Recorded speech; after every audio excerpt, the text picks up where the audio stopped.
Você já parou para pensar no que dói mais? Uma facada pelas costas ou aquele sorriso debochado de quem te traiu?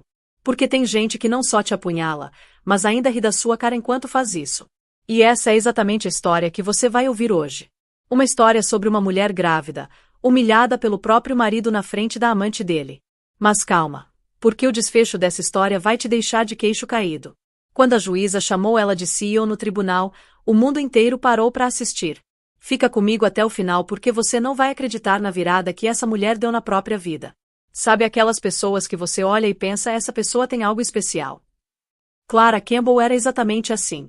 Não era pelo dinheiro, não era pela aparência, era aquele brilho nos olhos, sabe? Aquela determinação silenciosa que fala mais alto que qualquer grito. Ela cresceu em Nebraska, numa cidadezinha onde todo mundo conhece todo mundo. Seus pais, Timothy e Sarah, eram donos de um restaurante humilde, daqueles de comida caseira que te faz sentir em casa. E foi ali, entre panelas e conversas com clientes, que Clara aprendeu a lição mais importante da vida. Trate todo mundo com respeito, não importa quem seja. Na faculdade, o destino colocou Jonathan Thompson no caminho dela. Ele era daqueles caras que chamam atenção quando entram numa sala. Confiante, ambicioso, sempre com uma resposta na ponta da língua. Vinha de uma família rica de Los Angeles, acostumada a ter tudo nas mãos sem muito esforço. Mas quando ele olhou para Clara, algo mudou. Talvez fosse a sinceridade dela, tão diferente das pessoas falsas que ele conhecia. E Clara? Ela se encantou com aquela confiança toda, mesmo sentindo um frio na barriga de vez em quando. Desde o começo, Clara percebia que Jonathan era obcecado por sucesso. Não era só ambição, era algo mais intenso, quase perigoso. Às vezes ela se pegava pensando se ele não estava confundindo sonhos com ganância. Mas sabe como é, né? Quando a gente tá apaixonado, a gente ignora os sinais vermelhos piscando na nossa cara. Jonathan prometia o mundo para ela, e ela, jovem e esperançosa, acreditou. Os primeiros anos de casamento foram normais. Clara trabalhava como executiva de marketing numa empresa pequena mas charmosa. Jonathan, bem, ele pulava de negócio em negócio, sempre dizendo que tinha descoberto a próxima grande oportunidade. Quando se mudaram para Chicago, Clara conseguiu um cargo melhor numa agência maior para sustentar os dois. E foi aí que as coisas começaram a desandar. A confiança dele virou arrogância. De repente, nada que Clara fazia era suficiente. Ele reclamava que o salário dela era baixo, que ela precisava se esforçar mais para merecer o amor dele. Consegue imaginar? Merecer amor, como se fosse um prêmio numa competição. Aí veio o dia mais triste da vida de Clara. Seu pai morreu de ataque cardíaco, de repente, sem aviso. E onde estava Jonathan quando ela mais precisava dele? Reclamando que a herança não era grande o suficiente. Não consolando, não abraçando, calculando dinheiro. Naquele momento, mesmo ainda amando ele, Clara sentiu a primeira rachadura no coração. Os anos foram passando numa névoa de trabalho, reuniões intermináveis e tensão crescente em casa. A mãe de Clara até tentou morar com eles por um tempo, mas Jonathan era tão frio, tão indelicado, que Sarah não aguentou. Como boa mãe, ela tentou avisar a filha que aquilo não estava certo. Mas Clara insistia em ver o melhor nele. Então chegou o momento que mudaria tudo. Clara notou que o ciclo dela estava atrasado. Muito atrasado. Um teste de gravidez depois, e o coração dela explodiu numa mistura de alegria e medo. Ela ia ser mãe. Mesmo com todos os problemas, ela acreditava que um bebê poderia salvar o casamento deles. Com as mãos tremendo, ela preparou uma caixinha fofa com o teste e um par de sapatinhos de bebê. Só faltava Jonathan chegar em casa. Quando ele chegou naquela noite, estava reclamando do trânsito, do café que pediram errado, do mundo. Clara, com o coração na boca, entregou a caixinha. Ele abriu com cara de confuso. E quando entendeu o que era, nada. Nenhuma lágrima de alegria, nenhum sorriso, nenhum abraço. Só ombros caídos e uma boca apertada numa linha fina. Você devia ter me avisado que estava atrasada. Ele murmurou. A gente tem dinheiro para um bebê agora. Clara sentiu o chão sumir debaixo dos pés. Ela forçou um sorriso, tentando se convencer que ele só estava em choque, que logo ia ficar feliz. Mas Jonathan só piorou. Passava cada vez menos tempo em casa, sempre trabalhando em rede de contatos. O celular dele não parava de tocar, e ele sempre desconversava quando ela perguntava quem era. Clara, grávida e ansiosa, mal conseguia dormir direito. Mesmo dando conta do trabalho, o estresse estava cobrando seu preço. Numa noite, Clara decidiu esperar acordada. Meia-noite passou. 1 da manhã. 2 da manhã, e nada de Jonathan. Ela ligou, e o celular caiu direto na caixa postal. Tentou se distrair arrumando o quartinho do bebê, aquele cantinho iluminado pelo sol que eles tinham separado. Quase 2 da manhã, Jonathan finalmente apareceu cambaleando, cheirando a vinho caro e um perfume que definitivamente não era dela. Clara perguntou onde ele estava. Ele nem olhou na cara dela. Reunião de trabalho até tarde. Mas aquela mancha de batom vermelho na gola da camisa contava outra história. Naquela noite, Clara sentiu uma devastação silenciosa. Mas uma parte dela ainda se recusava a aceitar o pior. Ela queria provas, não suspeitas. 1 semana depois, fazendo a lavagem de roupa, Clara encontrou um extrato de cartão de crédito no bolso da calça dele. Uma reserva num restaurante chique em nome de April Donovan. A data batia com uma das tais noites de networking. Clara pesquisou o restaurante. Lumiere Lounge. Aquele lugar romântico com velas e cabines de veludo. Não tinha como negar o óbvio. Ela confrontou Jonathan. Exigiu uma explicação. E sabe o que ele fez? Riu dela. Agora você tá espionando minhas finanças. Você devia era se preocupar em não estressar o bebê. Minha vida privada é problema meu. Vida privada? As palavras giraram na cabeça dela como um furacão de dor. A casa que antes era aconchegante virou um campo de batalha. O futuro feliz que ela sonhava desmoronava cada vez que ele saía pela porta. Sem aguentar mais guardar a dor para si, Clara se abriu com Lisa Harrington, colega de trabalho e amiga de verdade. Lisa ouviu tudo com cara séria e disse o que Clara precisava ouvir. Você precisa se proteger, emocionalmente e financeiramente. Pensa em você e no bebê. Não deixa ele te pisar. Você é mais forte do que imagina.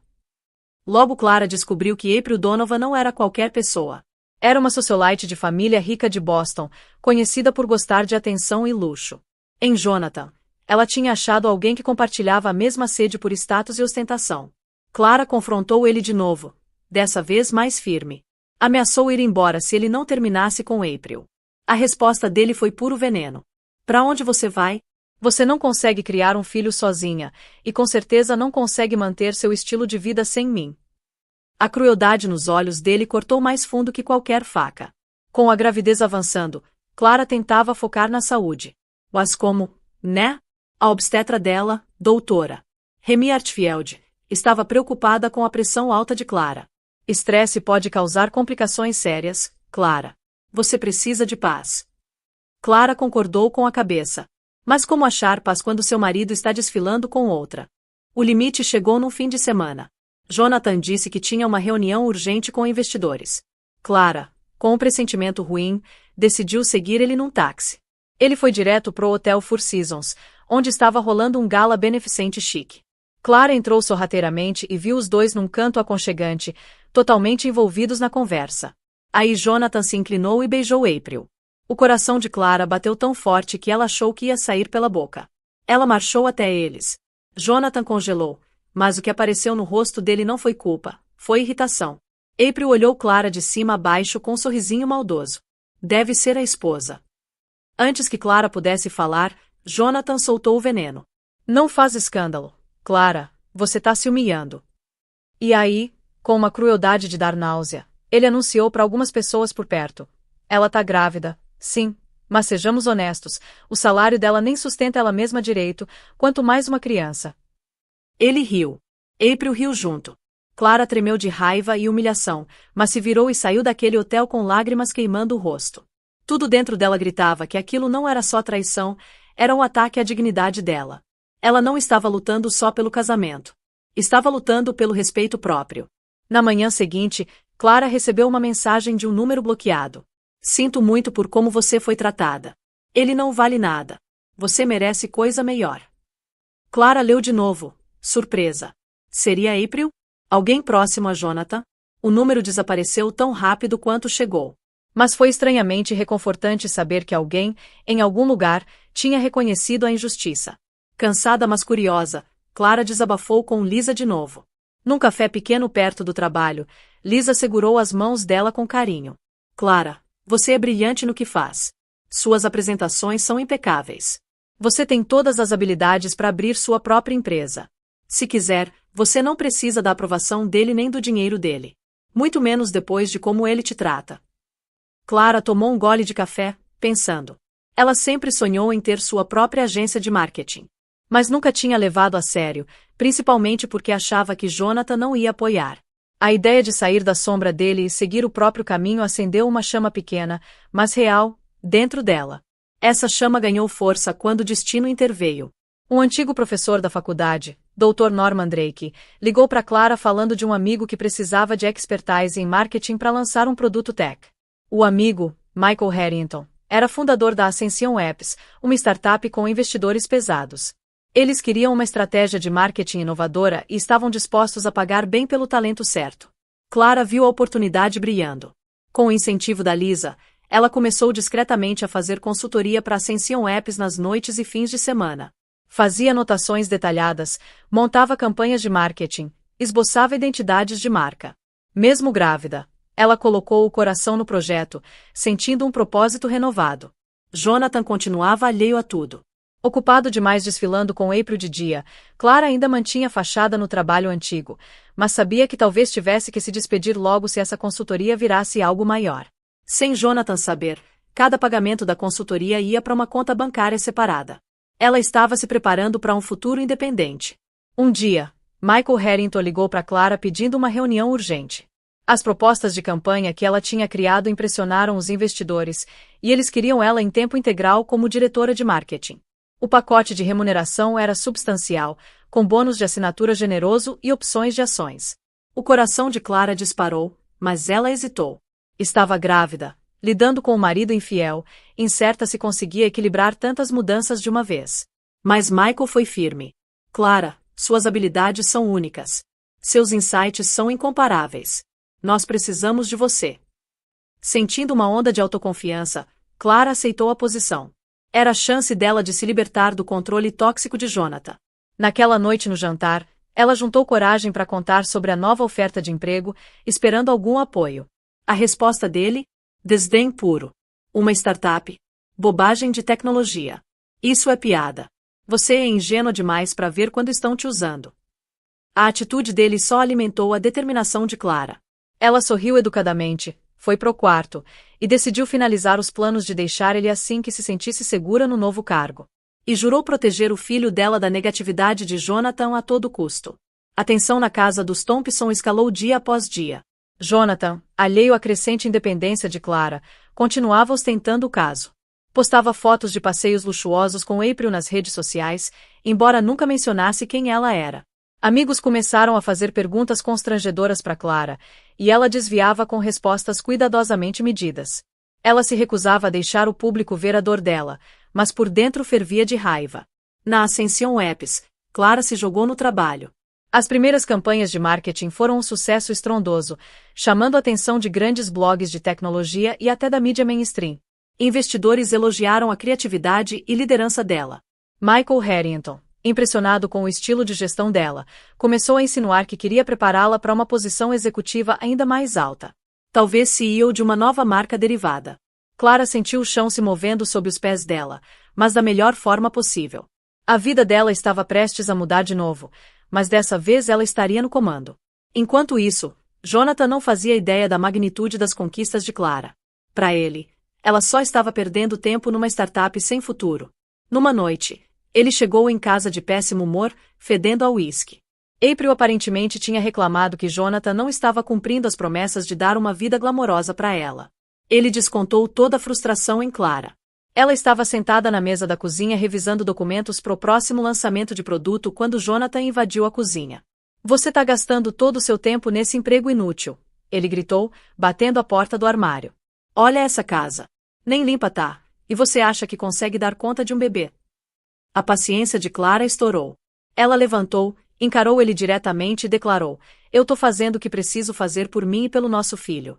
Se você não gosta, problema seu. Jonathan deu uma risada amarga. Nosso filho. Não se iluda. Você sabe que não consegue criar ele sozinha. Você precisa de mim. Ele avançou com um olhar ameaçador, e Clara sentiu medo pela segurança dela e do bebê. Clara recuou, coração batendo forte. De repente, o telefone dela tocou, cortando a tensão. Era Michael Harrington ligando sobre uma atualização urgente de investidores. Jonathan zombou da interrupção e saiu pisando duro, deixando Clara tremendo mas resoluta. O tempo de viver com medo tinha acabado. Nas semanas seguintes, Clara preparou discretamente sua estratégia de saída. Mantinha um diário de cada declaração ameaçadora ou humilhante que Jonathan fazia. Também documentou as ausências repetidas dele e compilou prints das postagens nas redes sociais com April. A amiga Lisa aconselhou ela a consultar um advogado. Então Clara visitou Rebecca Henderson no escritório respeitado, Johnson & Friedman. Rebecca era conhecida pela defesa feroz de cônjuges injustiçados. Rebecca ouviu pacientemente enquanto Clara derramava a história, lágrimas brilhando nos olhos. Sua segurança e a do seu bebê são fundamentais, Rebecca disse com firmeza. Vamos pedir uma ordem restritiva se necessário, e vamos garantir que você receba a pensão adequada. Mas primeiro, quero entender sua situação financeira e seu novo emprego completamente. Clara revelou a nova posição e como o salário estava aumentando rapidamente junto com as opções de ações. Revelou o plano de deixar Jonathan assim que encontrasse um lugar novo para morar. Rebecca garantiu que tudo podia ser arranjado discretamente. A advogada avisou para ela ter cuidado. Pessoas como Jonathan podem ficar voláteis quando percebem que o controle está escapando. Apesar da tentativa de discrição, rumores eventualmente chegaram a Jonathan. Ele descobriu que ela estava ganhando muito mais do que ele imaginava. Um dia, mexendo na correspondência no balcão da cozinha, ele encontrou um extrato bancário da conta separada de Clara. O depósito gordo da Ascension App chocou ele. Enfurecido com a perspectiva de perder controle financeiro, ele confrontou Clara mais uma vez. Você acha que pode sair por aí escondendo dinheiro? Ele rosnou, agitando o extrato na frente dela. Quem você pensa que é? Dessa vez Clara não se encolheu. Levantou devagar e encarou o olhar furioso dele. Eu sou alguém que tá cansada de ser tratada como lixo.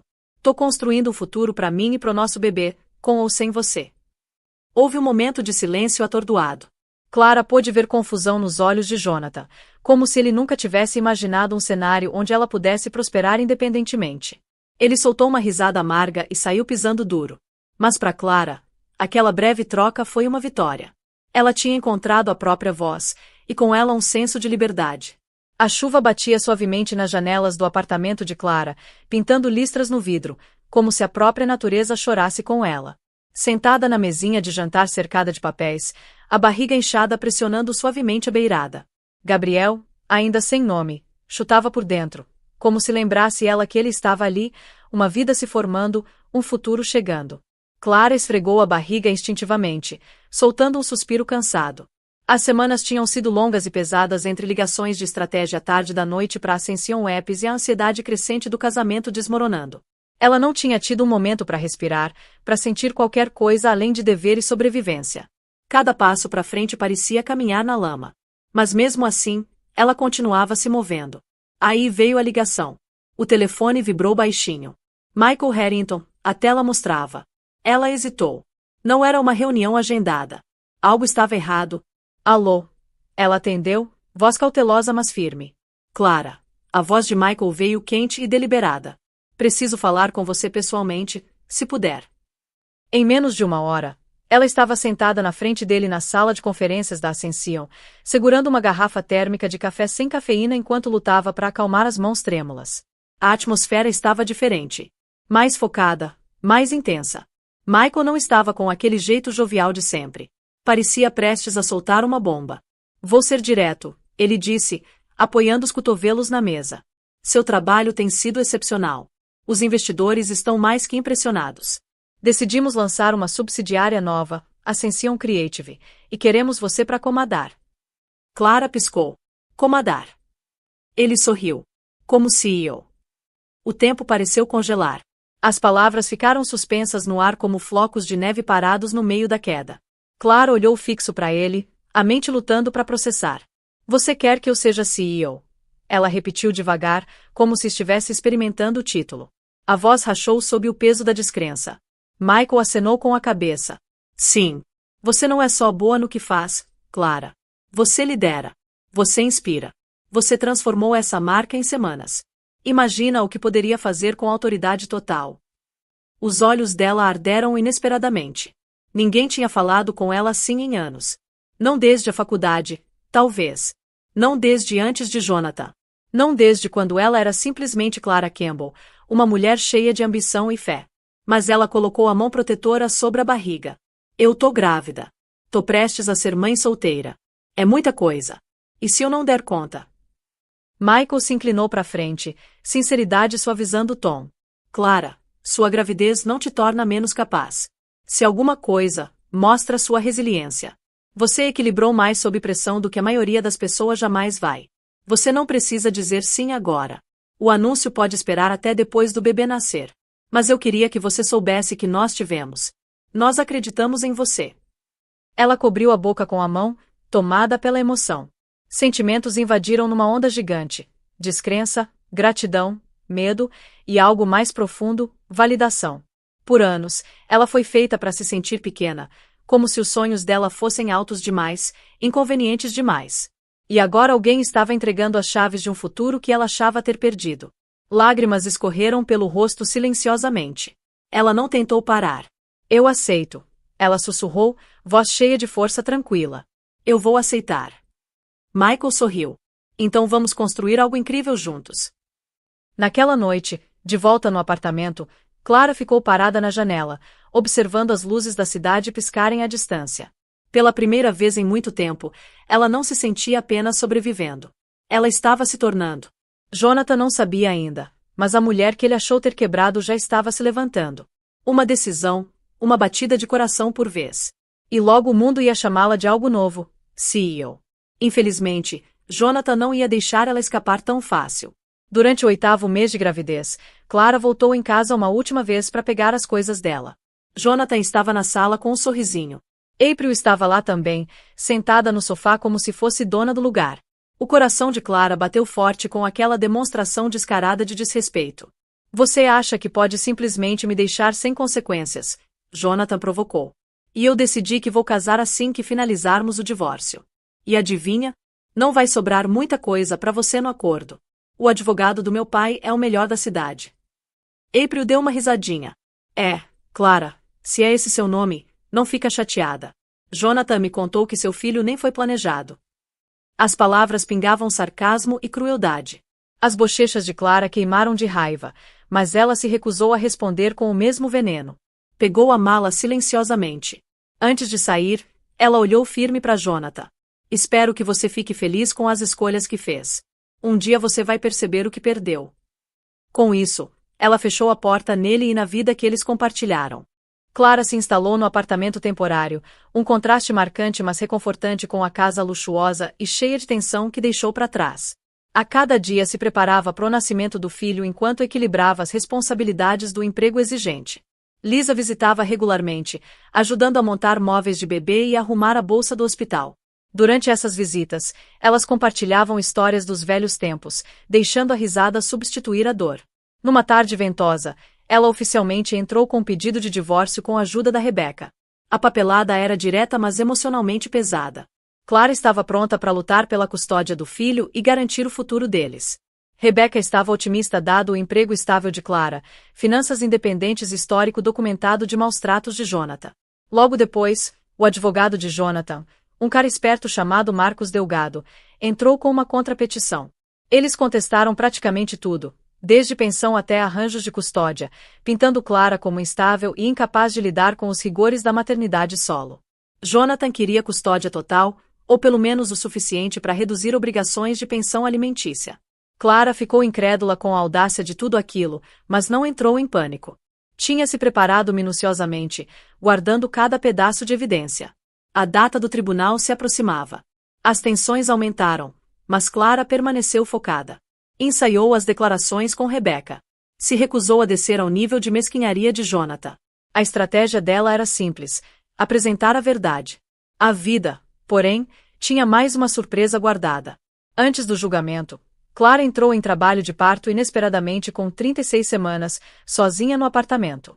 Sentiu a primeira contração rasgar o abdômen. O medo a dominou. Ela não estava totalmente preparada. Pegou o telefone e ligou para Lisa, que chegou correndo imediatamente e discou 911. A ambulância chegou, e Clara foi levada às pressas para o Mercy Hospital. Horas depois, num turbilhão de dor e esperança, Clara deu à luz um menino que ela nomeou Gabriel. Segurando ele nos braços, Clara sentiu uma onda de amor protetor. Esse pequeno bebê era a razão pela qual ela estava lutando, o farol de esperança na tempestade mais escura. Gabriel nasceu um pouco prematuro, mas saudável o suficiente para respirar sozinho. Os médicos mantiveram ele na UTI neonatal por alguns dias para garantir que não surgissem complicações. Jonathan estava visivelmente ausente. Não visitou o hospital. Quando a notícia finalmente chegou nele, April aparentemente desencorajou ele de ir, reclamando que Clara estava tentando prender ele com manipulação emocional. Então Jonathan ficou longe, provando ainda mais para Clara que ela estava fazendo a coisa certa ao deixá-lo. Assim que Gabriel estabilizou, Clara levou ele para casa no apartamento onde Lisa tinha preparado o essencial. Noites viradas viraram manhã cedo enquanto Clara navegava a exaustão e felicidade da nova maternidade. O corpo dela doía do parto, e ela lutou para amamentar no começo, mas cada sucesso parecia uma pequena vitória. Rebecca aconselhou ela a adiar a audiência dada a situação médica. Porém, Jonathan e a equipe legal dele pressionaram para seguir adiante, esperando pegar Clara no momento fraco. Relutantemente, Clara concordou em prosseguir, confiando que a documentação e apoio legal profissional prevaleceriam. 3 semanas depois do nascimento de Gabriel, chegou o dia do tribunal. Uma luz solar nítida iluminou os degraus do Fórum do Condado de Cook no centro de Chicago. Energia nervosa vibrou no estômago de Clara enquanto ela entrava com Rebecca, bebê Gabriel em segurança em casa com Lisa.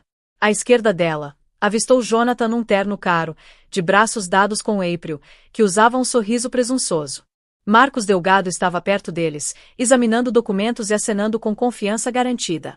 A sala do tribunal era um espaço formal mas tenso. Casos de vara de família estavam sendo ouvidos um após o outro. Finalmente, o caso deles foi chamado Thompson contra Thompson. O coração de Clara bateu forte enquanto ela se aproximava do banco. A juíza-presidente era a honorável Alicia Stone, uma figura respeitada conhecida pela tolerância zero para mentiras. Rebecca apresentou o caso de Clara meticulosamente. Delineou a infidelidade de Jonathan, abuso emocional e falta de preocupação com o bem-estar de Clara durante a gravidez. Destacou a renda estável de Clara e amigos solidários. Clara entregou evidências documentadas de extratos de cartão de crédito noturnos de Jonathan e postagens em redes sociais. Marcos tentou interromper com alegações de que Clara estava emocionalmente instável, referenciando desafios pós-parto. Argumentou que Jonathan estava disposto a providenciar um estilo de vida luxuoso para o filho e insistiu que os melhores interesses do bebê estavam com um pai que tinha recursos financeiros significativos. Recursos financeiros significativos, Rebecca retrucou. Estamos discutindo as finanças pessoais de Jonathan Thompson ou as do pai dele. Minha cliente provou seu próprio sucesso profissional. Repetidamente, Jonathan subiu ao banco das testemunhas, se pintando como vítima. Alegou que Clara o excluiu, se recusou a comunicar e estava obcecada com a própria carreira. Até insinuou que a paternidade da criança poderia ser questionada, embora não oferecesse nenhuma evidência para sustentar essa acusação maluca. A juíza franziu a testa diante da alegação infundada. Quando chegou a vez de Clara, ela falou calmamente, mãos firmemente entrelaçadas na frente dela. Descreveu a atitude desdenhosa de Jonathan em relação à gravidez, a humilhação pública que ele fez com ela e o caso contínuo com April Donovan. Forneceu apenas fatos, nunca descendo a ataques pessoais. O olhar da juíza suavizou diante da compostura de Clara e da dor que ela suportou. Então veio uma reviravolta dramática. Marcos Delgado inesperadamente chamou April Donovan ao banco. April caminhou para frente num vestido de grife, balançando o cabelo com confiança. Alegou que Jonathan era um parceiro amoroso que a tinha resgatado de um ambiente tóxico. Alegou que Clara era verdadeira manipuladora e que Clara tinha negado intimidade a Jonathan, levando ele a buscar consolo em outro lugar. Rebecca protestou, apontando que o testemunho de April não tinha relação direta com custódia de criança ou pensão alimentícia. A juíza permitiu que ela continuasse brevemente, mas as declarações de April rapidamente degeneraram em reclamações mesquinhas sobre a atitude de Clara. A juíza Stone parecia não impressionada, como se reconhecesse uma performance. Finalmente, a juíza fez uma pergunta direta. Senhorita Donovan, você está ciente do status profissional da senhora Thompson? April piscou confusa. Status profissional. Ocupação dela, a juíza repetiu, voz temperada com algo entre curiosidade e controle. April soltou uma risada leve. Ela trabalha em alguma empresa, marketing ou algo assim, eu acho. A voz dela estava cheia de desdém presunçoso. Foi aí que a juíza Stone se virou para Clara com um olhar deliberado e firme. Senhora Thompson, poderia gentilmente informar ao tribunal sua posição atual? Clara sentiu o pulso disparar. Por um momento, a sala ficou silenciosa. Todos os olhos se viraram para ela. Ela olhou para Rebecca, sua advogada, que deu um aceno pequeno e encorajador. Clara endireitou os ombros. Atualmente sou diretora de marketing da Ascension Apps, ela disse claramente.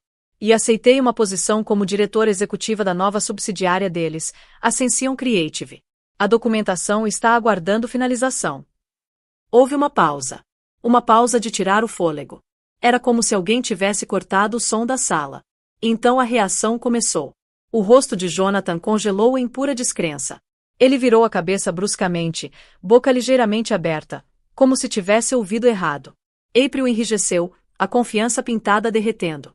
Delgado folheou os documentos como se eles pudessem magicamente contradizer a declaração de Clara.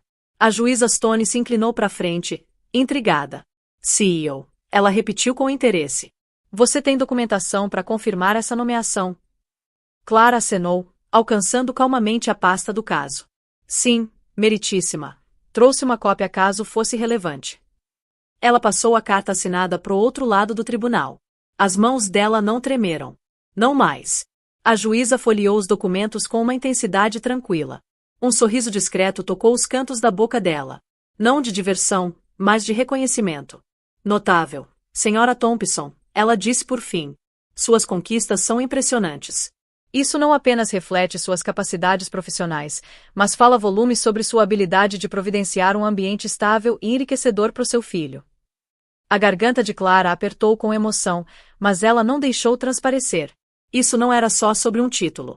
Era sobre tudo que veio antes. Cada noite sem dormir, cada insulto engolido, cada dúvida que ela silenciou para poder sobreviver. E agora ela não estava mais apenas sobrevivendo. Estava de pé, firme. Estava sendo vista. Do outro lado do corredor, Jonathan estava pálido. O homem que zombou do salário dela, dos sonhos dela, da própria maternidade dela, agora encarava uma realidade onde ela o tinha ultrapassado em todos os sentidos. Clara não se gabou. Não sorriu. Não precisava. A verdade tinha falado por ela. Todos os olhos se viraram para Jonathan. A bravata dele desmoronou, substituída por um tremor ansioso. Ele nunca tinha imaginado que Clara, a mulher que ele humilhou, estava escalando alturas corporativas que ele só podia sonhar. A cor sumiu do rosto dele conforme a realidade do poder e potencial de ganho dela afundava. A compostura de April rachou também. CEO? Isso é impossível, ela exclamou, lançando um olhar perplexo para Jonathan. Você me disse que ela mal se sustentava.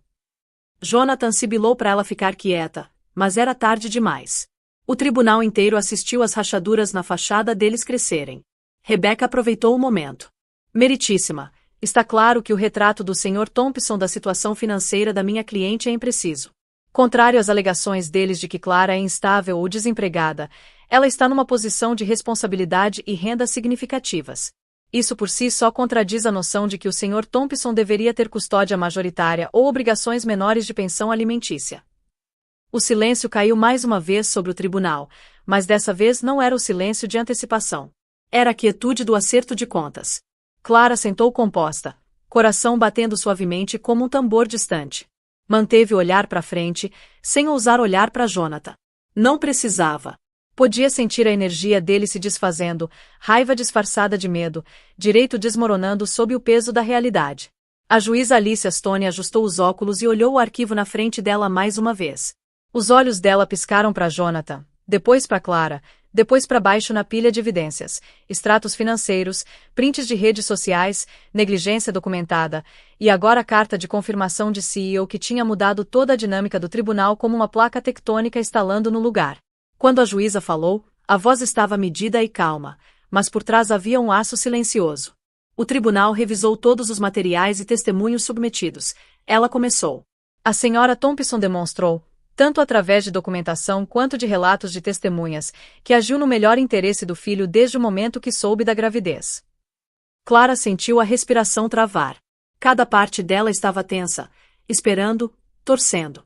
Ela demonstrou estabilidade profissional notável, compostura emocional e esforços claros e consistentes para proteger e preparar para o futuro do filho. Jonathan se mexeu no assento, franzindo a testa. A presunção de April tinha desaparecido. Ela sentou rígida e silenciosa, as unhas cravando na alça da bolsa de grife.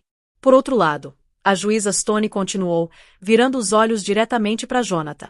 O Sr. Thompson não forneceu nenhuma evidência crível de estabilidade, nem refutou adequadamente as alegações de negligência emocional, infidelidade ou imprudência financeira.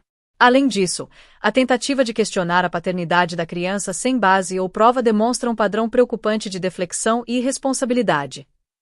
Jonathan abriu a boca para objetar, mas a juíza levantou a mão, afiada e final. Minha decisão é a seguinte, ela disse, a voz agora ecoando como a queda de uma pedra num lago parado. Custódia legal completa é concedida à Sra. Clara Thompson.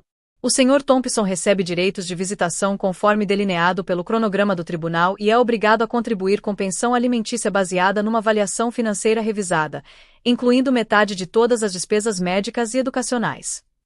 Uma inalação aguda escapou de Clara antes que ela pudesse parar. Os dedos dela agarraram a beirada do assento. Era real.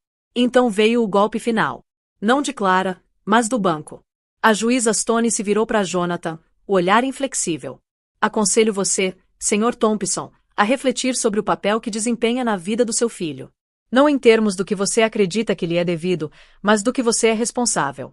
Ser pai não é um título. É um dever. Jonathan parecia atordoado, como se ouvir essas palavras de alguém que ele não podia dispensar finalmente tivesse perfurado a armadura dele. A juíza acrescentou, quase como uma reflexão tardia mas com a gravidade de uma porta se fechando. Se a Sra. Thompson desejar buscar danos adicionais relacionados à angústia emocional, ela tem direito de fazê-lo num processo civil separado. Este caso está agora concluído. Bang! O martelo caiu. E assim, acabou. Por um longo segundo, Clara permaneceu congelada, não de choque, mas de algo mais profundo. Alívio, vindicação, uma onda de algo que ela não sentia há tanto tempo, liberdade. Rebecca tocou o braço dela gentilmente. Você conseguiu, ela sussurrou. Clara se virou para ela, piscando para conter as lágrimas. Nós conseguimos, ela disse. Do outro lado do corredor, Jonathan levantou rápido demais, quase derrubando a cadeira. O rosto estava vermelho, a expressão torcida de descrença e fúria. Ele não tinha mais poder para agir. April não se mexeu. Encarou para frente como se tentasse reescrever os últimos minutos com a mente, mas a verdade tinha sido dita. A justiça tinha escolhido seu lado. Clara juntou os arquivos, endireitou a coluna e saiu do tribunal. Não quebrada, não amarga, mas renascida. No momento que o martelo bateu, uma onda de alívio e triunfo atravessou Clara. Lágrimas escorreram pelo rosto enquanto ela agradeceu Rebecca, que acenou com um pequeno sorriso. Jonathan saiu correndo do tribunal, murmurando maldições, enquanto April seguia atrás parecendo em choque. Do lado de fora, repórteres de tabloides locais que tinham ficado sabendo de um caso de divórcio suculento tiraram fotos do colapso. Clara protegeu o rosto e educadamente recusou comentar. No corredor, Lisa encontrou Clara de braços abertos. A vitória era monumental, mas Clara sentiu uma pontada de tristeza pelo que tinha suportado para chegar ali. Apertou a mão de Lisa, sussurrando. Conseguimos. E Lisa respondeu. Não, você conseguiu. Você se levantou por você mesma e pelo seu filho. Nas semanas seguintes, Jonathan tentou freneticamente negociar com Clara em particular. Ofereceu reconciliar se ela cancelasse o processo de divórcio, principalmente numa tentativa de salvar as finanças dele. Clara calmamente recusou. Tinha sofrido trauma demais para sequer considerar voltar. Explicou que qualquer comunicação dali em diante passaria por Rebecca e giraria exclusivamente em torno de visitação pro bebê Gabriel. April, por outro lado, publicamente se distanciou de Jonathan depois do fiasco humilhante no tribunal. Rumores circularam que ela deixou a cidade para focar no próprio bem-estar. Jonathan, privado tanto da amante quanto das ilusões de grandeza, se viu sozinho. Clara retomou os deveres na Ascension Apps, equilibrando maternidade com as demandas da posição. Fiel à palavra, Michael Harrington anunciou publicamente a nomeação dela como CEO da Ascension Creative num comunicado de imprensa que ganhou atenção nacional. De repente, Clara se viu convidada para palestrar em conferências sobre mulheres na liderança, equilibrar família e carreira e superar adversidades pessoais. Com cada nova responsabilidade, Clara lembrava dos valores essenciais instilados pelos pais: humildade, bondade e justiça. Montou uma equipe que refletia diversidade e práticas de negócios éticas. Da noite pro dia, a história dela virou manchete inspiradora, subindo da traição para quebrar barreiras na tecnologia. Os meses passaram, e Clara encontrou um ritmo na nova vida. Gabriel prosperou, crescendo num bebê de olhos brilhantes que ria de cada careta boba que Lisa fazia. Apesar da dor no coração, Clara descobriu que a capacidade dela de amar só tinha se aprofundado.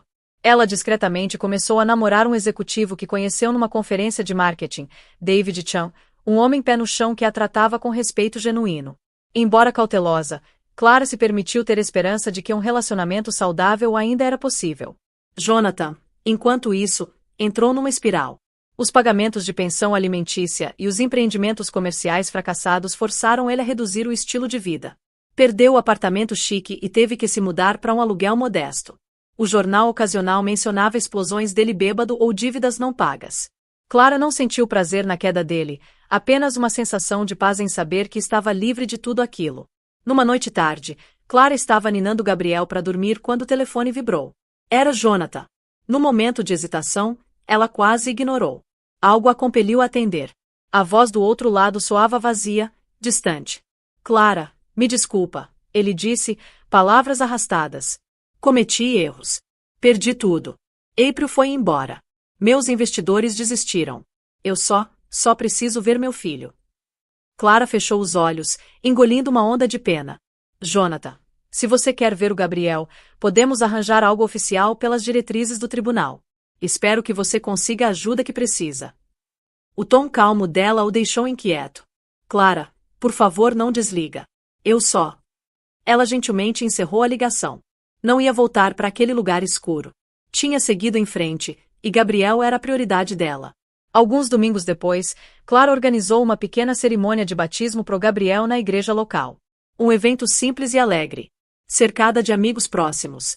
Lisa, Michael Harrington, David Chan e alguns parentes, ela celebrou a vida do bebê e a nova independência. Jonathan não foi convidado, mas apareceu sem avisar mesmo assim, rondando no fundo da igreja. Clara avistou ele bem quando entregou Gabriel pro pastor. Um lampejo de tristeza a atravessou, mas ela se recompôs e focou na bênção do filho. Depois da cerimônia, Jonathan se aproximou. Posso segurar ele? Perguntou baixinho. Clara respirou fundo, então permitiu um momento breve pro pai e filho se conectarem. Os olhos de Jonathan lacrimejaram enquanto olhava pro rostinho minúsculo de Gabriel. Me desculpa, ele sussurrou de novo. Mas Clara não disse nada. Gentilmente pegou Gabriel de volta, acenando para Lisa acompanhar Jonathan para fora. Embora não tivesse ilusões sobre a capacidade de Jonathan de mudar, ela queria que Gabriel entendesse no futuro que ela tinha agido com decência e misericórdia.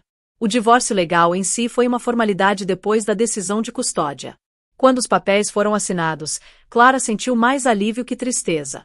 Rebecca a parabenizou por permanecer forte através de uma provação dolorosa. Clara percebeu que a vida estava numa trajetória ascendente que ela nunca poderia ter imaginado um ano antes, livre das algemas de um relacionamento tóxico. Jonathan deixou uma carta de desculpas na caixa de correio dela, mas Clara nunca respondeu.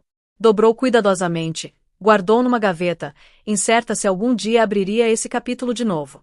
Por enquanto, o coração dela precisava de tempo para curar e focar no que importava. O filho e a carreira, ambos florescendo sob a orientação cuidadosa dela. A história de Clara atingiu o auge quando ela foi nomeada empreendedora do ano por uma organização proeminente de mulheres nos negócios. A cerimônia de premiação, realizada no Hyatt Regency, foi um evento grandioso. Ela chegou usando um vestido preto simples mas elegante, cumprimentando uma multidão de colegas e admiradores. Lisa assumiu as funções de babá pro Gabriel, garantindo que Clara pudesse absorver completamente a conquista. Quando Clara subiu no palco para aceitar o prêmio, lembrou de cada obstáculo que teve que pular. As palavras zombeteiras de Jonathan, os sorrisos maldosos de April, as batalhas judiciais e o medo da maternidade solo. Mas ali estava ela, imparável. Dedicou o prêmio aos pais, Sarah e o falecido Timothy Campbell, por ensinarem resiliência. Também fez um aceno especial a Gabriel, cuja mera existência tinha dado a ela a força para se erguer acima da tempestade. Nos meses que se seguiram, a vida de Clara assumiu uma normalidade linda. Desenvolveu estratégias de marketing para clientes de alto perfil, viajou para conferências e passou tempo de qualidade com Gabriel. David e ela se aproximaram, gradualmente tecendo uma parceria solidária que respeitava as histórias um do outro. No trabalho, Ascension Creative decolou. Lançaram campanhas inovadoras que ganharam prêmios importantes, atraindo clientes de primeira linha no mundo todo. O estilo de liderança de Clara, empático mas firme, estabeleceu um novo padrão na indústria. Ela se tornou mentora para mulheres jovens, especialmente mães solteiras que precisavam de encorajamento para perseguir os sonhos. Jonathan entrou e saiu de terapia. Fez tentativas esporádicas de ver Gabriel, seguindo o cronograma de visitação. Clara permitiu, acreditando que Gabriel merecia conhecer o pai biológico apesar das falhas de Jonathan. Mas o coração dela tinha curado há muito das ilusões de reconciliação romântica. Tinha encontrado paz em forjar o próprio caminho, livre da crueldade de Jonathan. Um dia, do nada, April Donovan entrou em contato pelas redes sociais, enviando para Clara uma mensagem curta. Sinto muito por tudo. Desejo o melhor para você. Clara leu, pausou por um momento e decidiu deixar sem resposta. Não tinha desejo de reabrir feridas antigas. A melhor vingança, afinal, era viver bem. Antes que percebesse, Gabriel tinha completado 1 ano. Clara organizou uma festinha de aniversário no apartamento, decorando a sala com balões pastel. Assistiu o bebê esmagar bolo entre os dedinhos com pura alegria. Todos que tinham ficado do lado dela. Lisa, Rebecca, Michael, David, encheram o ambiente com calor e amor. No momento, Clara ficou de lado, lágrimas de gratidão brilhando nos olhos. Mal conseguia acreditar o quão longe tinha chegado, de esposa grávida humilhada CEO confiante e mãe amorosa. Essa era a vida pela qual ela tinha lutado, cheia de esperança, cercada de pessoas genuínas que celebravam o sucesso dela em vez de destruir. Algumas semanas depois, na calma após a celebração de aniversário, Clara sentou na mesa do escritório nos novos escritórios elegantes da Ascension Creative. Olhou pela janela para o movimentado horizonte de Chicago. Uma sensação de propósito a preencheu. Apertou um botão no interfone para chamar a assistente. Sim, senhora Thompson. Desculpa, senhorita Thompson. A assistente corrigiu, lembrando do divórcio. Clara sorriu. Clara tá ótimo, ela disse. Há muito tinha largado o sobrenome de Jonathan nos documentos oficiais, voltando o pronome de solteira, Campbell. Pode agendar uma reunião com o time de design para segunda tarde. Sim, senhorita Campbell, a assistente respondeu. Parabéns de novo pelo grande contrato. Você tá fazendo coisas incríveis aqui. Clara agradeceu e se recostou na cadeira. A cidade brilhava sob o sol da tarde, uma metáfora para o próprio horizonte luminoso dela. Tinha sobrevivido à traição, dor no coração e humilhação pública. No final, descobriu o próprio poder. Ela não era apenas a esposa desprezada. Era Clara Campbell, CEO, mãe amorosa e força imparável. E aí, chegamos ao final dessa jornada emocionante. A história de Clara Campbell nos lembra que não importa o quão escura pareça a noite, o amanhecer sempre traz novas possibilidades. Ela superou a humilhação, manteve-se firme e se tornou uma potência na área, tudo enquanto abraçava a alegria da maternidade. A história dela joga luz na importância do respeito próprio e permanecer fiel aos seus valores. Nos desafia a questionar os limites colocados sobre nós pelos outros e inspira a reescrever nossos próprios destinos. Se Clara conseguiu se levantar diante da crueldade e encontrar a própria voz, todos nós podemos. Se essa história te tocou e te inspirou, deixa aquele like, compartilha com quem precisa ouvir isso e se inscreve no canal. Seu apoio mantém essas histórias empoderadoras vivas. Obrigado por fazer parte da jornada incrível de Clara. E lembra, sua força pode iluminar o caminho para os outros. Até a próxima história. Você já parou para pensar no que acontece quando um homem poderoso subestima completamente a pessoa errada?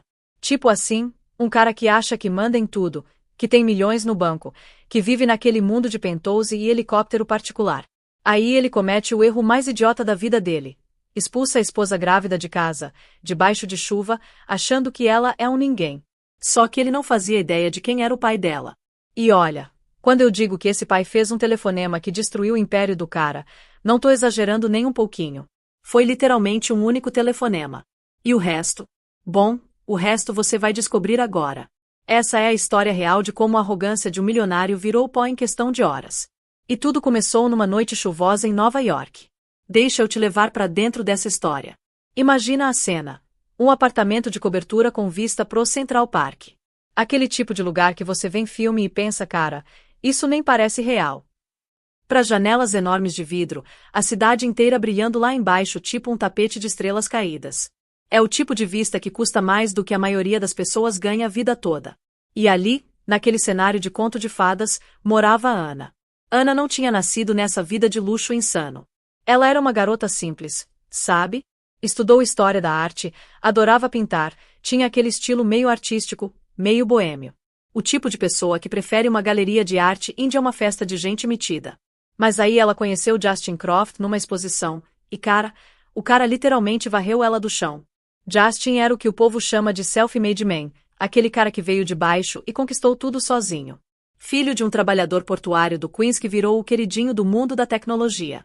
A empresa dele, a Croft Innovations, era tipo o sonho de todo investidor. Algoritmos preditivos de mercado, aquela parada toda de tech que faz bilhões. E olha, pro mundo lá fora, Justin era um gênio. Um visionário. Mas pra Ana? No começo ele era só um cara charmoso, ambicioso, que parecia genuinamente apaixonado por ela. Ele dizia coisas como você é meu lugar de paz nesse mundo barulhento. Romântico, né? Só que com o tempo, Ana começou a perceber que aquele conto de fadas tinha umas rachaduras bem feias. A vida deles era uma correria atrás da outra. Galas beneficentes, jantares exclusivos, fins de semana nos Hamptons no helicóptero particular dele.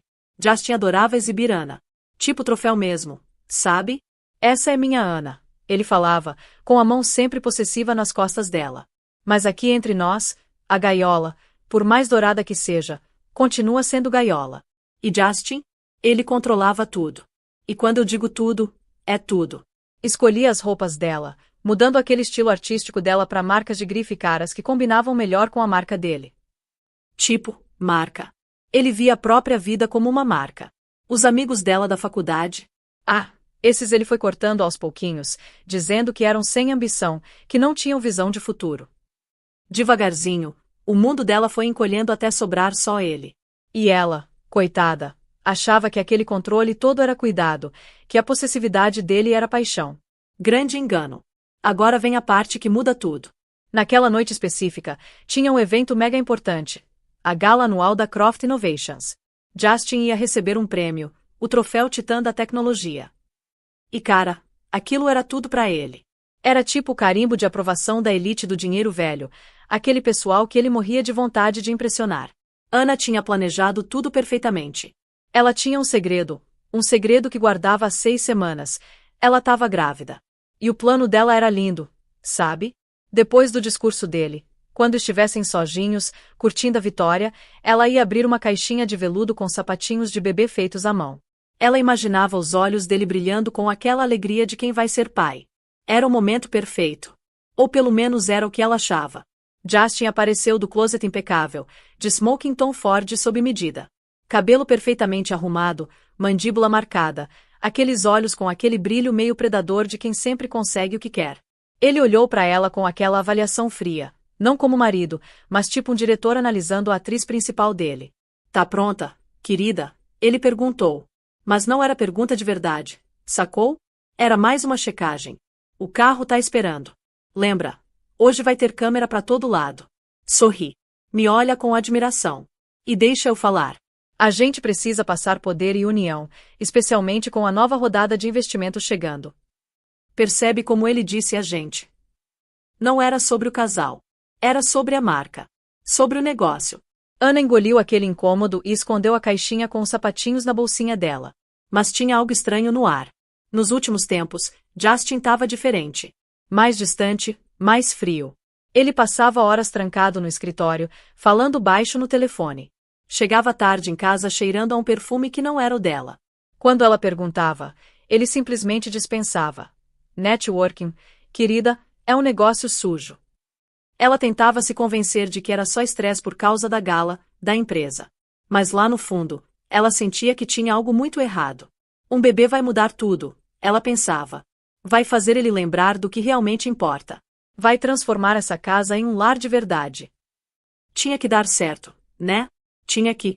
Na gala, os flashes das câmeras eram cegantes. Justin estava no elemento dele, tipo um rei segurando corte. O discurso que ele fez foi aquela mistura de charme e arrogância, agradecendo a equipe brilhante, com um sorriso ensaiado na direção dela. Minha linda esposa, minha âncora. Os aplausos foram ensurdecedores. Ana sorriu até a bochecha doer, desempenhando o papel perfeitamente. Mas aí aconteceu uma parada que deixou ela gelada. Quando estavam saindo, uma mulher saiu das sombras para cumprimentar Justin. Linda demais, num vestido vermelho sangue. Nome: Isabella Rossi. Ana conhecia ela como filha de um CEO rival no mundo tech. A mina se movia tipo uma pantera, confiante, perigosa. E os olhos dela estavam fixos no Justin com uma intensidade perturbadora. Discurso incrível, Justin. Isabella praticamente ronronou, ignorando Ana completamente. Você tá sacudindo essa cidade. Meu pai tá impressionado. Isabella, Justin respondeu, e o tom de voz dele era diferente. Mais quente do que tinha sido com Ana a noite toda. Seu pai é um dinossauro. Eu sou um meteoro. Isabella riu, aquela risada baixa e rouca. Ela tocou o braço dele, as unhas vermelhas contrastando com o punho branco da camisa. Um meteoro é exatamente o que essa cidade precisa. A gente devia conversar em breve. A troca durou segundos, mas deixou um frio no ar. No carro voltando para casa, o silêncio era pesado. Justin estava no celular, com aquele sorrisinho satisfeito no rosto. O momento perfeito tinha evaporado. O segredo dela pesava na bolsa tipo uma pedra. Você curtiu a noite? Ela perguntou, a voz pequena. Foi um triunfo, ele disse, sem levantar os olhos do telefone. A imprensa vai pirar. Nossas ações vão disparar na segunda. Ele nem perguntou se ela tinha curtido a noite. Ana olhou pela janela as luzes borradas da cidade, os sapatinhos minúsculos na bolsa de repente parecendo um sonho bobo e infantil. A gaiola dourada nunca tinha parecido tão fria. As semanas depois da gala foram tipo uma descida lenta pro inferno. Sabe? Aquele calorzinho que um dia existiu entre Ana e Justin tinha sumido completamente. Virou uma frieza educada e estéril. Ele era tipo um fantasma naquela cobertura, saindo antes dela acordar e voltando muito depois dela ter se recolhido pro quarto silencioso. As desculpas eram sempre as mesmas. Reuniões tarde da noite, jantares com investidores, sessões de programação que não podiam ser interrompidas. E o perfume da Isabella Rossi, aquela mistura enjoativa e cara de jasmim com alguma coisa almiscarada, virou uma presença constante nas jaquetas dele. Ana achava quando levava as roupas para a lavanderia, e cada vez sentia um nó de gelo no estômago. Quando ela tentava tocar no assunto, ele usava a arma mais poderosa dele, o gaslighting. Querida, você tá sendo paranoica, ele dizia, com aquele tom de diversão exasperada. Eu tava numa reunião com uma dúzia de pessoas. Você tá se sentindo bem? Talvez o estresse esteja te afetando. Ele fazia ela se sentir pequena, irracional. Ele era Justin Croft, o visionário da tecnologia. Ela era só a esposa artística e quietinha. O que ela sabia do mundo dele, né? A gravidez, que antes era uma alegria secreta, virou fonte de terror. O enjoo matinal era implacável. O cansaço era constante. Ela queria contar para ele, dividir aquele peso. Mas o momento certo nunca chegava. Como ela podia anunciar essa notícia que mudaria tudo para um homem que mal olhava para ela, que tratava ela tipo móvel na vida perfeitamente projetada dele? Numa terça de tarde chuvosa, ela achou a confirmação que estava temendo. Um extrato de cartão de crédito largado de qualquer jeito na mesa de mogno dele. Entre os gastos de jantares de $5.000 e um fim de semana fretado em St. Bart's, tinha uma coisa que fez o sangue dela gelar. Uma transação de $25.000 numa joalheria boutique da Madison Avenue. Cartier. Não era aniversário dela. Não era aniversário de casamento deles. Com as mãos tremendo, ela entrou na conta das redes sociais que eles compartilhavam, aquela que o time de RP dele gerenciava. Mas ela tinha senha também. Foi direto pro perfil da Isabella Rossi. E lá estava. Uma foto postada 2 dias antes. Isabella num iate, o pôr do sol atrás dela. No pulso dela, uma pulseira reluzente cravejada de diamantes. Uma pulseira Cartier Love. A legenda dizia: alguns meteoros trazem os presentes mais lindos para novos começos. O ar saiu dos pulmões da Ana. Não era paranoia. Era real. O homem com quem ela tinha casado, o homem cujo filho ela estava carregando, estava construindo uma vida completamente separada. Uma vida onde ela não tinha lugar nenhum. Naquela noite, ela decidiu que não podia mais viver naquele silêncio. Tinha que confrontar ele. Cozinhou a comida favorita dele, cordeiro assado com alecrim, esperando que uma sombra da vida antiga deles pudesse suavizar o golpe. Arrumou a mesa na sala de jantar formal, aquela que eles quase nunca usavam, com a porcelana boa e as taças de cristal. Justin chegou em casa pouco antes das 10. Entrou na sala de jantar afrouxando a gravata, a expressão irritada. O que é isso tudo? Ele perguntou, gesticulando pro setup elaborado. Eu te falei que ia jantar com o board hoje à noite. Você não falou, ela respondeu, a voz tremendo levemente. Você não falou comigo o dia inteiro, Justin. Ele soltou um suspiro longo e impaciente. Ana, eu não tenho tempo para esses joguinhos. Meus dias são agendados minuto a minuto. Você não pode esperar que eu lembre de dar satisfação sobre jantar. A crueldade casual das palavras dele quebrou algo dentro dela. Isso não é um jogo. Isso é nosso casamento. Eu achei o extrato do cartão de crédito, Justin. A pulseira para Isabela. Ele nem teve a decência de parecer culpado. Simplesmente encarou ela, os olhos frios e calculistas. Tomou um gole de água, colocando o copo de volta com um clique suave e deliberado. Isabela é um ativo de negócios, ele declarou, como se estivesse explicando um algoritmo complexo para uma criança. O pai dela, Lorenzo Rossi, é um guardião dessa indústria. Uma aliança com ele através da filha garante o próximo estágio de crescimento da minha empresa. É uma jogada estratégica. Uma jogada estratégica, ela repetiu, a voz subindo de descrença. Você comprou uma pulseira de $25.000 para outra mulher e chama isso de jogada estratégica. Você tá se ouvindo? Eu te ouço sendo emocional e ingênua, ele retrucou, a voz ficando afiada. Esse é o mundo onde eu opero. É um mundo que você nunca precisou entender graças a mim. Eu te dou essa vida, esse apartamento, as roupas que você veste. O mínimo que você pode fazer é não questionar meus métodos. Eu sou sua esposa, ela gritou, as palavras rasgando a garganta dela. Não uma funcionária, não uma linha de orçamento no seu plano de negócios. E que contribuição você faz? Ele zombou, a máscara de civilidade finalmente caindo para revelar o desprezo feio por baixo. Você pinta suas telinhas que ninguém vê e frequenta almoços com outras esposas ricas e entediadas. Não me dá lição sobre valor, Ana. Você não faz ideia do que é preciso para construir o que eu construí. Cada palavra era um golpe físico. Ele via ela como uma parasita, um objeto decorativo que ele tinha adquirido. O amor que ela achava que eles tinham era só uma transação cujos termos ela não tinha entendido. A luta saiu dela, substituída por uma doroca. Ela afundou numa cadeira, a mão instintivamente indo pro estômago, para aquela vida minúscula e secreta que ela estava protegendo. Ela tinha que contar agora. Era a última carta que ela tinha para jogar.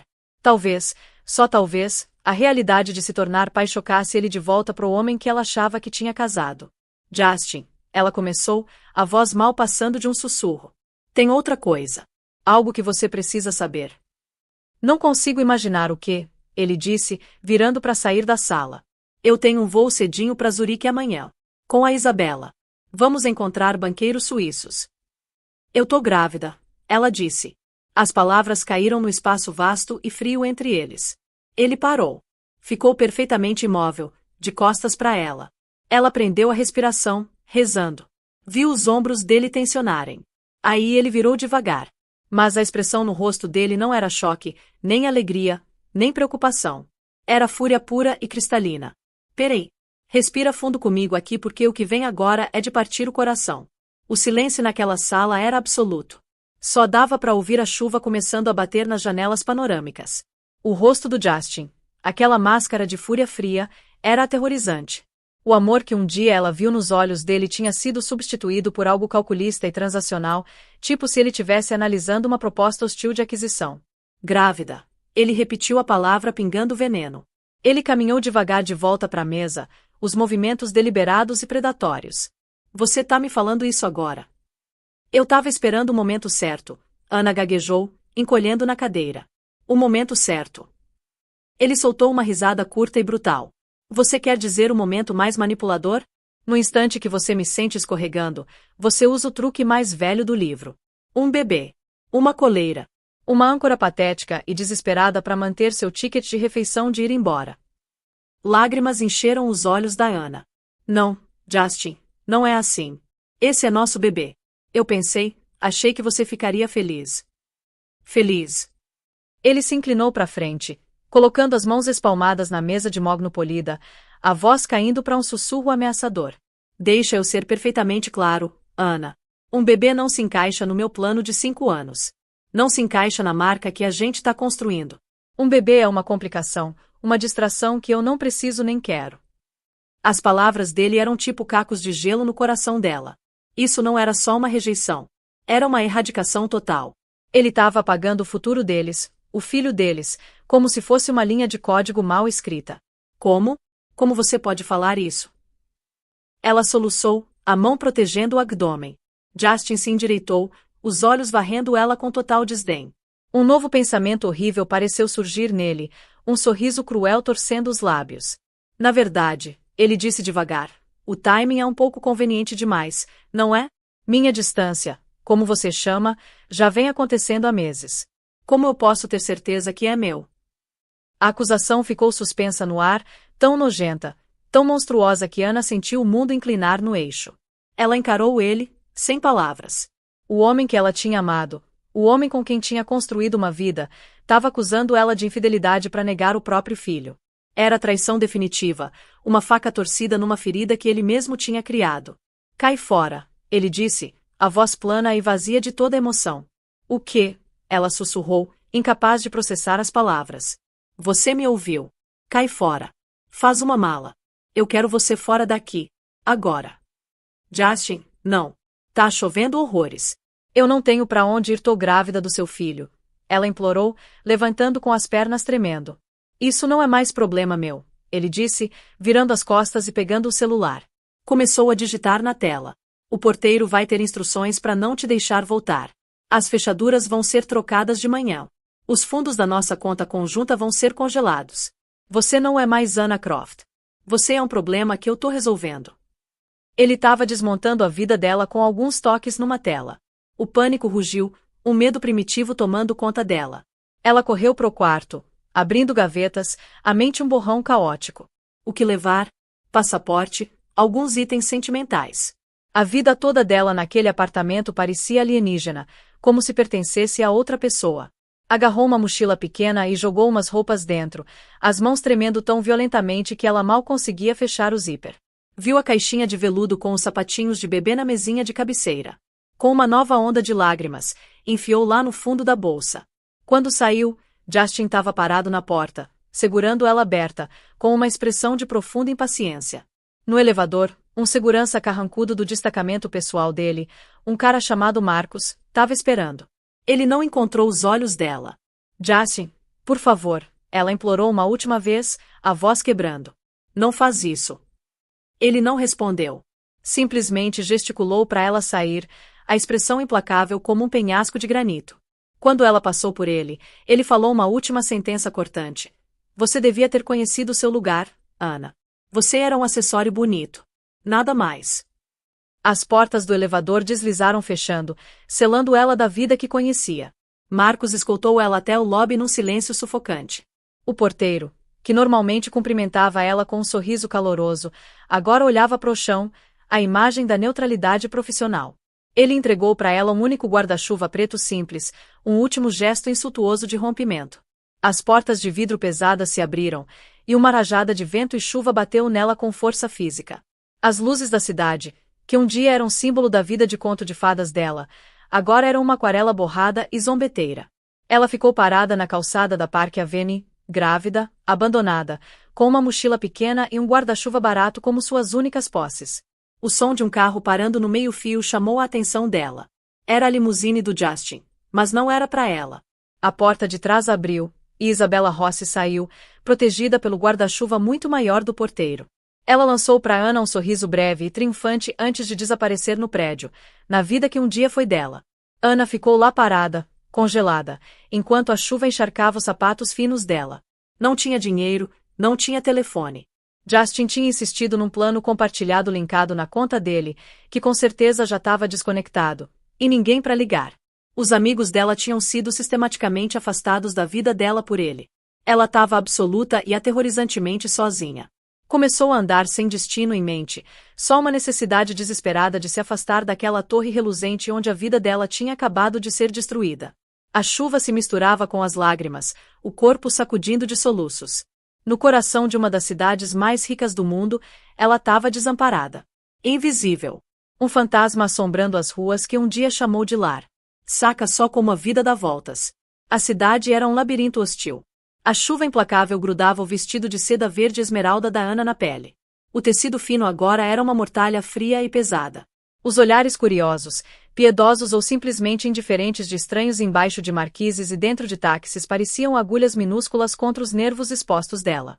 Cada passo era um esforço, A mochila ficando mais pesada, uma coleção patética dos restos de uma vida despedaçada. Ela andou pelo que pareceram horas, a adrenalina e o choque dando lugar a um cansaço que chegava aos ossos. Os pés doíam. Os sapatos da moda, mas totalmente impráticos que Justin tinha comprado, agora eram instrumentos de tortura.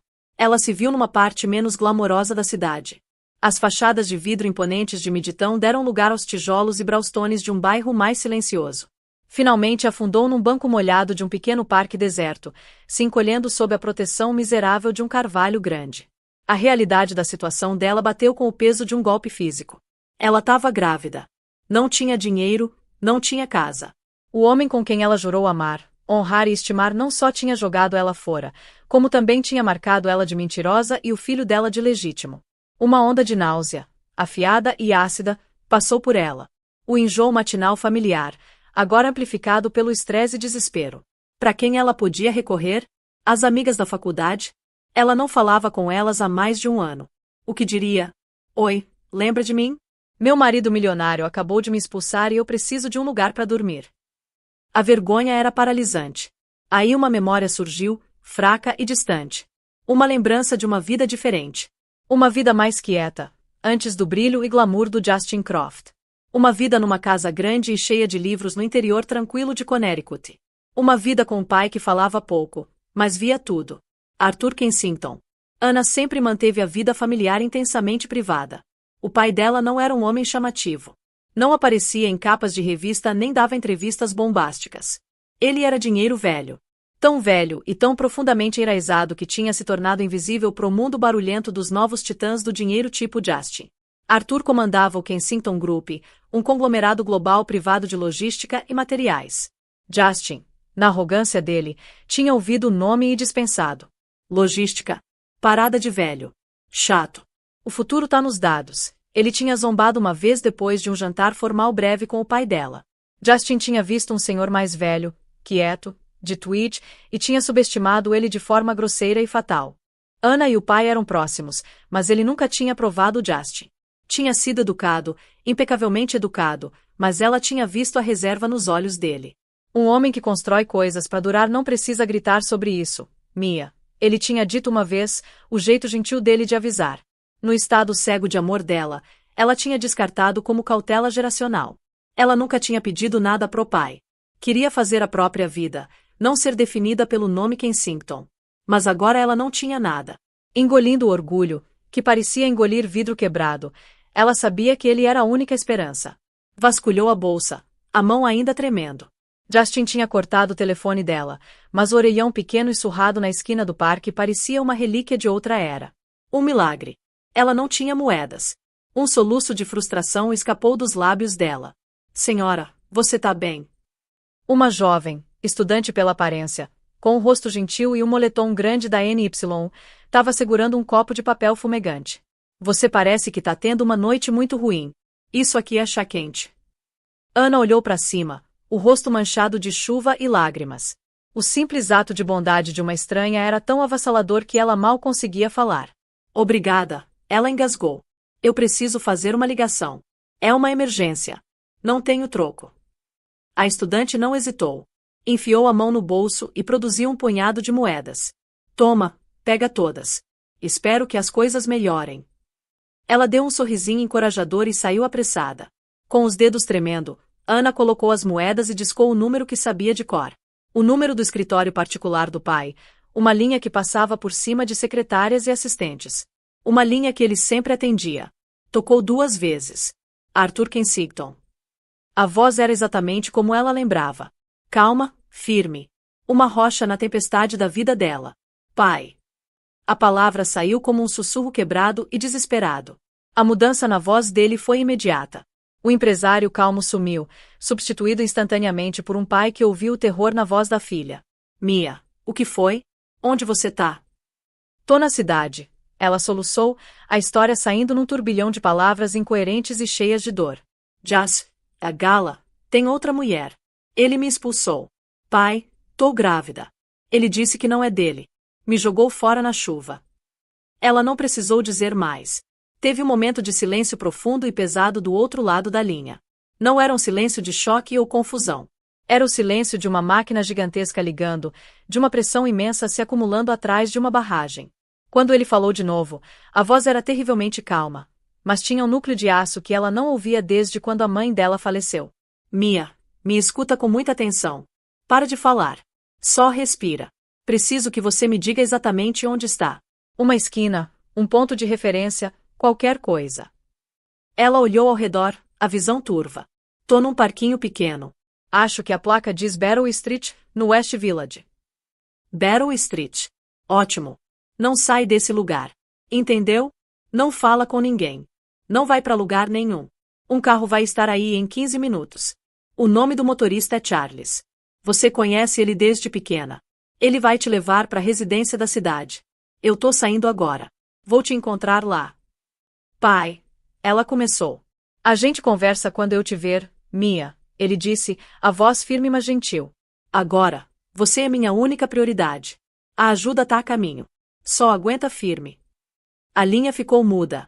Ana encostou a cabeça no metal frio e molhado da cabine telefônica, o fone ainda agarrado na mão. Pela primeira vez naquela noite, uma chama minúscula e frágil de esperança acendeu na escuridão fria do coração dela. A tempestade ainda rugia ao redor, mas ela não estava mais sozinha. Um abrigo estava chegando. O que ela não percebeu foi que o pai dela não estava só vindo salvá-la da tempestade. Ele estava prestes a se tornar um furacão.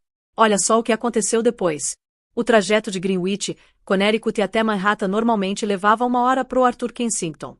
Naquela noite, o motorista dele, Charles, fez em 45 minutos.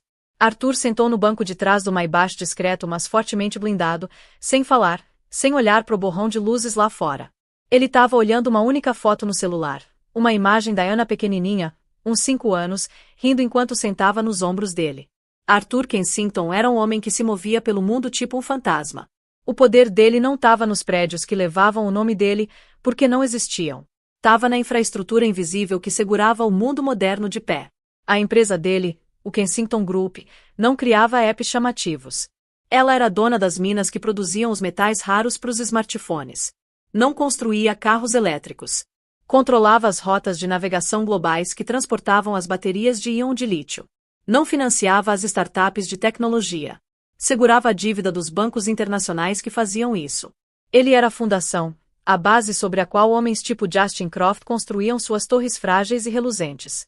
E Justin tinha acabado de tentar dinamitar a fundação dele. A calma que Ana tinha ouvido no telefone era real, mas era calma no olho de um furacão. Por dentro, uma raiva fria e precisa estava crescendo. Não era a raiva quente e bagunçada de um cara tipo Justin. Era a fúria focada de um estrategista mestre que acabou de ter a única coisa que ele realmente valorizava ameaçada, a filha e o neto ainda não nascido. Justin Croft não tinha só jogado Ana fora. Tinha negado a própria linhagem sanguínea. E ao fazer isso, tinha cometido uma ofensa que no mundo do Arthur era imperdoável. Quando chegou no apartamento palaciano pré-guerra na Fifth Avenue, uma residência que a família dele era dona há um século e mantinha para as estadias quietas na cidade, Ana já estava lá. Ela estava enrolada num cobertor grosso de cachemira, tomando um caldo quente preparado pela governanta que morava lá. Parecia pequena, despedaçada, mas segura. Ele se ajoelhou na frente dela, pegando as mãos frias dela nas dele. Ele não vai te tocar de novo, Arthur disse. Não era uma promessa. Era um fato. Ele não vai falar seu nome de novo. Ele vai deixar de ser um fator na sua vida. Eu vou resolver isso. Depois de garantir que Ana estava instalada e sob os cuidados da governanta e de um médico que ele tinha chamado, Arthur foi pro escritório dele. Era uma sala com painéis de madeira escura, forrada com milhares de livros, não para aparecer, mas porque ele tinha lido todos eles. Sentou atrás da mesa grande e organizada. Não teve gritaria, não teve quebra-quebra. O leão não precisava rugir para ser ouvido. Ele simplesmente pegou o telefone. A primeira ligação foi para um cara chamado Elias Vance em Genebra, o chefe discreto de uma das empresas de gestão de patrimônio privado mais poderosas do mundo.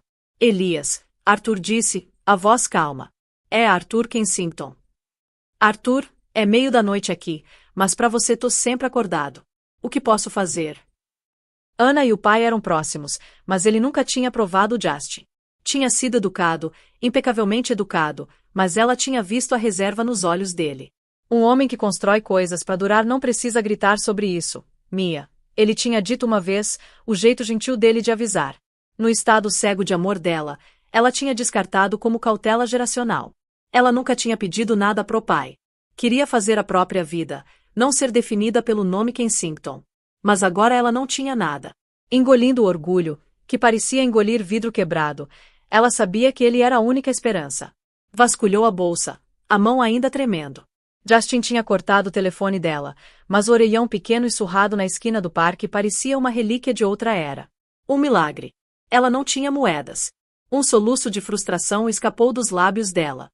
Senhora, você tá bem? Uma jovem, estudante pela aparência, com um rosto gentil e um moletom grande da NY, estava segurando um copo de papel fumegante. Você parece que tá tendo uma noite muito ruim. Isso aqui é chá quente. Ana olhou para cima, o rosto manchado de chuva e lágrimas. O simples ato de bondade de uma estranha era tão avassalador que ela mal conseguia falar. Obrigada, ela engasgou. Eu preciso fazer uma ligação. É uma emergência. Não tenho troco. A estudante não hesitou. Enfiou a mão no bolso e produziu um punhado de moedas. Toma, pega todas. Espero que as coisas melhorem. Ela deu um sorrisinho encorajador e saiu apressada. Com os dedos tremendo, Ana colocou as moedas e discou o número que sabia de cor. O número do escritório particular do pai, uma linha que passava por cima de secretárias e assistentes. Uma linha que ele sempre atendia. Tocou 2 vezes. Arthur Kensington. A voz era exatamente como ela lembrava. Calma, firme. Uma rocha na tempestade da vida dela. Pai. A palavra saiu como um sussurro quebrado e desesperado. A mudança na voz dele foi imediata. O empresário calmo sumiu, substituído instantaneamente por um pai que ouviu o terror na voz da filha. Mia, o que foi? Onde você tá? Tô na cidade. Ela soluçou, a história saindo num turbilhão de palavras incoerentes e cheias de dor. Jas, a Gala, tem outra mulher. Ele me expulsou. Pai, tô grávida. Ele disse que não é dele. Me jogou fora na chuva. Ela não precisou dizer mais. Teve um momento de silêncio profundo e pesado do outro lado da linha. Não era um silêncio de choque ou confusão. Era o silêncio de uma máquina gigantesca ligando, de uma pressão imensa se acumulando atrás de uma barragem. Quando ele falou de novo, a voz era terrivelmente calma, mas tinha um núcleo de aço que ela não ouvia desde quando a mãe dela faleceu. Mia, me escuta com muita atenção. Para de falar. Só respira. Preciso que você me diga exatamente onde está. Uma esquina, um ponto de referência, qualquer coisa. Ela olhou ao redor, a visão turva. Tô num parquinho pequeno. Acho que a placa diz Battle Street, no West Village. Battle Street. Ótimo. Não sai desse lugar. Entendeu? Não fala com ninguém. Não vai pra lugar nenhum. Um carro vai estar aí em 15 minutos. O nome do motorista é Charles. Você conhece ele desde pequena. Ele vai te levar pra residência da cidade. Eu tô saindo agora. Vou te encontrar lá. Pai. Ela começou. A gente conversa quando eu te ver, Mia, ele disse, a voz firme mas gentil. Agora, você é minha única prioridade. A ajuda tá a caminho. Só aguenta firme. A linha ficou muda. Ana encostou a cabeça no metal frio e molhado da cabine telefônica, o fone ainda agarrado na mão. Pela primeira vez naquela noite, uma chama minúscula e frágil de esperança acendeu na escuridão fria do coração dela. A tempestade ainda rugia ao redor, mas ela não estava mais sozinha. Um abrigo estava chegando. O que ela não percebeu foi que o pai dela não estava só vindo salvá-la da tempestade. Ele estava prestes a se tornar um furacão. Olha só o que aconteceu depois. O trajeto de Greenwich, Connecticut até Manhattan normalmente levava 1 hora pro Arthur Kensington. Naquela noite, o motorista dele, Charles, fez em 45 minutos.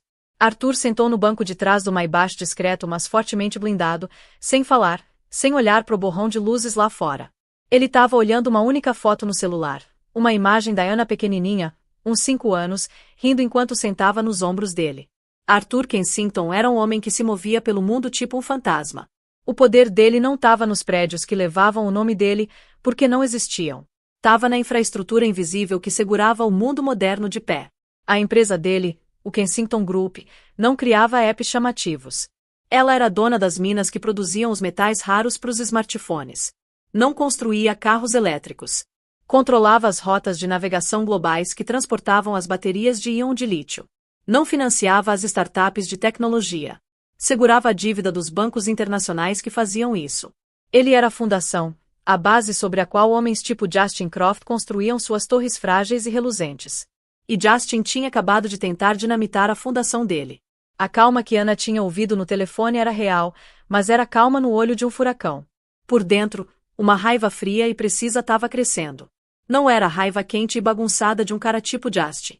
Era a fúria focada de um estrategista mestre que acabou de ter a única coisa que ele realmente valorizava ameaçada: a filha e o neto ainda não nascido. Justin Croft não tinha só jogado Ana fora. Tinha negado a própria linhagem sanguínea. E ao fazer isso, tinha cometido uma ofensa que no mundo do Arthur era imperdoável. Quando chegou no apartamento palaciano pré-guerra na Fifth Avenue, uma residência que a família dele era dona há um século e mantinha para as estadias quietas na cidade, Ana já estava lá. Ela estava enrolada num cobertor grosso de cachemira, tomando um caldo quente preparado pela governanta que morava lá. Parecia pequena, despedaçada, mas segura. Ele se ajoelhou na frente dela, pegando as mãos frias dela nas dele. Ele não vai te tocar de novo, Arthur disse. Não era uma promessa. Era um fato. Ele não vai falar seu nome de novo. Ele vai deixar de ser um fator na sua vida. Eu vou resolver isso. Depois de garantir que Ana estava instalada e sob os cuidados da governanta e de um médico que ele tinha chamado, Arthur foi pro escritório dele. Era uma sala com painéis de madeira escura, forrada com milhares de livros, não para aparecer, mas porque ele tinha lido todos eles. Sentou atrás da mesa grande e organizada. Não teve gritaria, não teve quebra-quebra. O leão não precisava rugir para ser ouvido. Ele simplesmente pegou o telefone. A primeira ligação foi para um cara chamado Elias Vance em Genebra, o chefe discreto de uma das empresas de gestão de patrimônio privado mais poderosas do mundo. Elias, Arthur disse, a voz calma. É Arthur Kensington. Arthur, é meio da noite aqui, mas para você tô sempre acordado. O que posso fazer? Preciso que você inicie uma posição short agressiva completa na Croft Innovations, símbolo CI. Use a totalidade do fundo discricionário K7. E preciso que você aconselhe discretamente nossos parceiros, especificamente Takahashi-san e o Sheikh, que estamos nos desfazendo de tudo e qualquer coisa associada com Justin Croft. Avise que nossa análise interna mostra uma falha catastrófica na liderança e uma podridão fundamental no núcleo ético da empresa. O risco é inaceitável. Teve uma pausa do outro lado.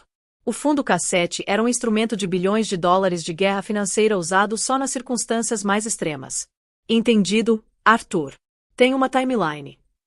Nascer do sol horário de Nova York. Quero que os mercados abram pro cheiro de sangue na água. A segunda ligação foi para uma mulher chamada Lena Petrova em Londres, a CEO formidável de uma rede de logística global que era subsidiária do Kensington Group. Lena, tenho uma tarefa prioritária. Preciso de uma interrupção completa da cadeia de suprimentos para uma empresa chamada Croft Innovations. Quero que os fornecedores de componentes em Taiwan e Coreia do Sul de repente encontrem obstáculos logísticos paralisantes. Quero que os containers de transporte sejam sujeitos a inspeções alfandegárias imprevistas em cada porto de Xangai a Los Angeles. Quero que os contratos de servidor em nuvem com nossos parceiros de data farm na Irlanda sejam revisados para rescisão imediata por violações de acordos de nível de serviço. Sangra ele até secar. Torna impossível para ele construir ou enviar o produto. Considere feito, Arthur, Lena respondeu, a voz nítida. Ele vai estar numa ilha ao meio-dia de amanhã. A terceira ligação foi para um homem bem mais perto de casa, Marcus Thorne, o chefe do conglomerado bancário poderoso que segurava os empréstimos comerciais primários da Croft Innovations.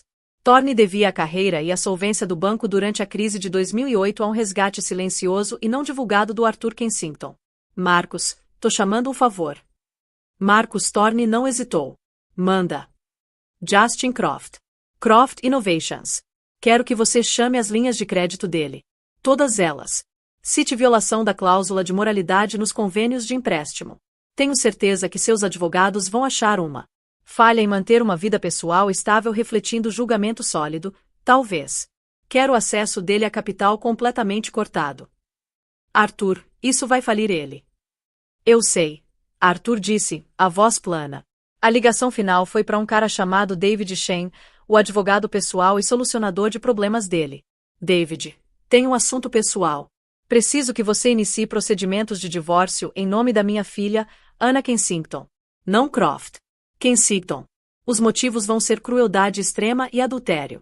Quero você sendo implacável. A gente não vai negociar. A gente vai desmantelar. E preciso que você vaze uma história, Não para os tabloides, mas para um jornal financeiro respeitável.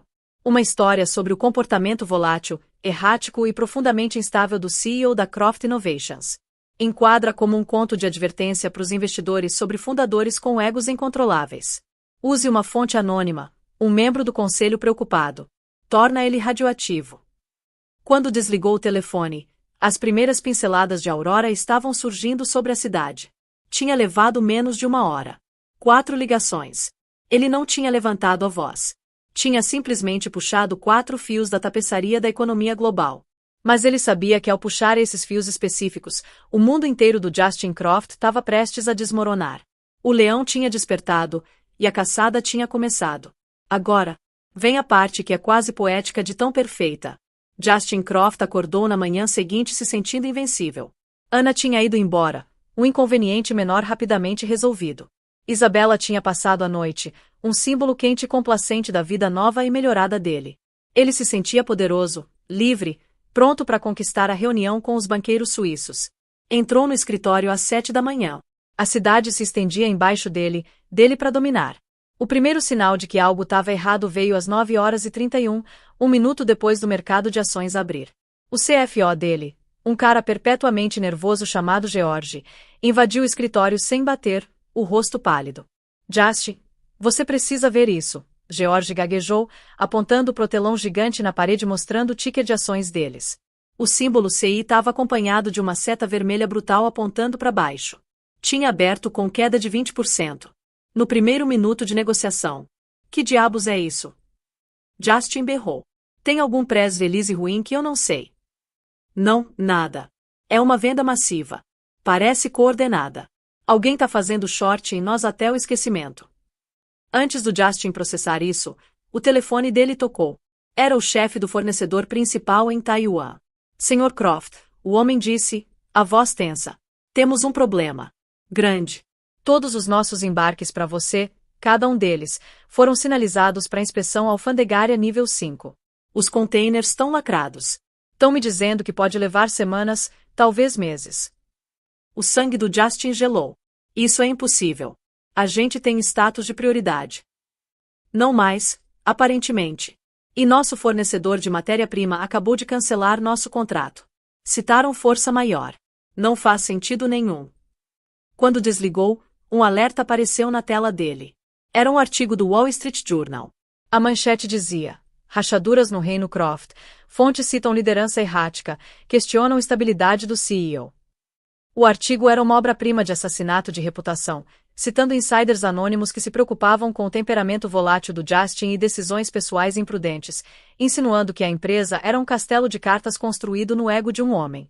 O telefone da empresa começou a tocar incessantemente. A fazenda de servidores na Irlanda estava terminando o contrato imediatamente. O maior parceiro de logística tinha acabado de declarar falência, congelando todo o inventário num buraco negro legal. Era uma cascata, uma avalanche de falhas catastróficas, tudo acontecendo de uma vez. Não era aleatório. Era uma demolição. Às 11 horas, a ligação que ele temia veio. Era Marcus Thorne do banco. A voz do Thorne era fria e formal. De acordo com a seção 11B do seu acordo de crédito, estamos chamando seus empréstimos pendentes com efeito imediato. Temos motivos para acreditar que você representa um risco inaceitável para o banco. Risco inaceitável. Justin gritou no telefone. Vocês imploraram para eu pegar esse dinheiro há 1 ano. Somos seu investimento tech principal. As circunstâncias mudaram. Você tem 24 horas para apresentar um plano de pagamento ou iniciamos procedimentos de apreensão de bens. A linha ficou muda. Justin encarou o telefone na mão. Ele estava arruinado. Total, completamente arruinado. Em 3 horas, o império de bilhões de dólares dele tinha sido reduzido a entulho. Ele cambaleou para trás da mesa, a mente correndo.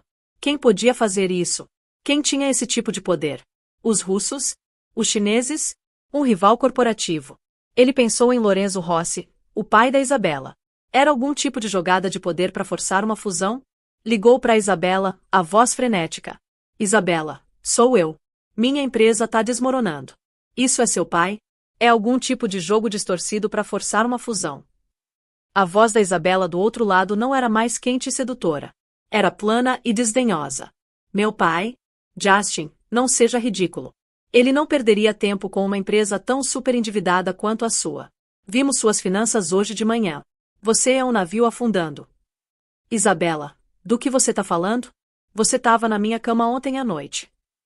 Aquilo foi negócio, Justin, ela disse friamente. E você não é mais bom pro negócio. Tem um almoço. Tchau. Ele tava sozinho. Todo mundo tava abandonando ele. Ele andou pelo escritório tipo um animal enjaulado. À vista da cidade agora um testemunho zombeteiro de quão longe ele tinha para cair. Ele forçou o cérebro tentando achar a fonte, o epicentro da destruição dele. Quem ele contrariou? Quem ele irritou? E aí uma memória surgiu. Um jantar tranquilo. Um homem de jaqueta de tweed. O pai da Ana. Arthur Kensington. O cara chato de logística. Ele lembrou do olhar nos olhos do velho, uma inteligência analítica e quieta que ele tinha confundido com fraqueza. Lembrou da Ana mencionando de passagem que a empresa do pai move coisas. Ele nunca tinha se dado ao trabalho de perguntar mais. Nunca tinha sequer dado Google direito no nome do cara. Com uma sensação de horror nascente, Justin cambaleou até o computador e digitou Arthur Kensington, Kensington Group na barra de busca. Os resultados eram escassos. Nenhum perfil glamouroso, nenhuma entrevista, só relatórios financeiros densos e secos, menções em jornais obscuros de transporte marítimo, e listagens nos conselhos de consórcios globais que controlavam tudo, desde direitos minerais em mar profundo até comunicações por satélite. Ele não era só logística. Ele era logística. Era a mão invisível que movia a economia global. Justin caiu na cadeira, a verdade batendo nele tipo um golpe físico. Não era um rival. Não era um governo estrangeiro. Era o pai da Ana. O homem quieto e discreto que ele tinha descartado como uma relíquia irrelevante. Ele não tinha só expulsado a esposa artista e sem um tostão. Tinha declarado guerra a um rei oculto. Um rei que tinha acabado de apagar o reino dele do mapa com um punhado de ligações silenciosas. Ele pensou nas últimas palavras dele para ela. Você devia ter conhecido seu lugar. A ironia era esmagadora. Era ele quem nunca tinha entendido o lugar dele. Ele tinha sido uma criança barulhenta brincando com blocos na sombra de uma montanha. E tinha acabado de tentar insultar a própria montanha. 6 meses depois, o inverno de Nova York tinha dado lugar a uma primavera gentil. No solário banhado de sol da propriedade Kensington em Connecticut, Ana sentava numa poltrona confortável desenhando num bloco de carvão. A barriga de grávida era proeminente agora, um testemunho lindo e redondo da nova vida crescendo dentro dela. Ela não era mais a mulher frágil e assombrada que ficou tremendo na chuva.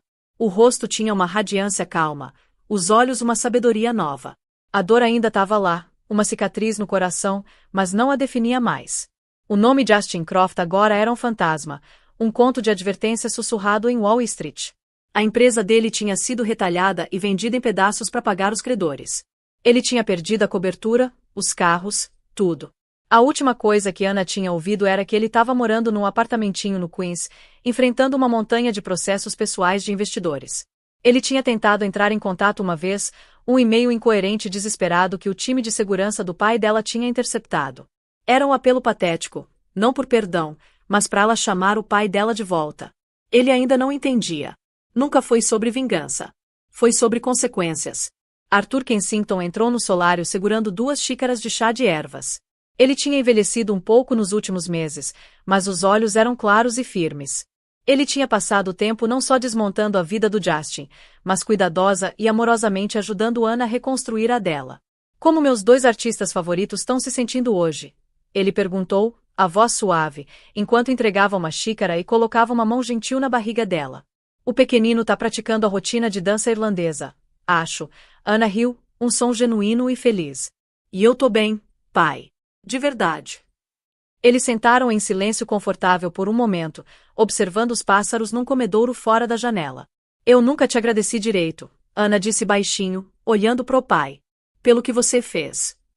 Arthur colocou a xícara, a expressão séria. Mia, eu não fiz por mim. Não fiz por vingança. Fiz por você e por essa criança. Aquele homem, na arrogância dele, tentou fazer vocês 2 desaparecerem. Tentou negar sua existência e a legitimidade do seu filho. Ele acreditou que o dinheiro dele dava o poder de apagar pessoas. Eu simplesmente removi o poder dele. Permanentemente.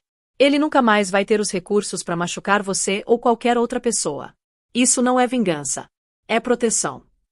Ana acenou, uma lágrima escorrendo pela bochecha. Dessa vez não era lágrima de tristeza, mas de gratidão. Ela finalmente entendia a natureza do poder do pai. Não era alto ou chamativo.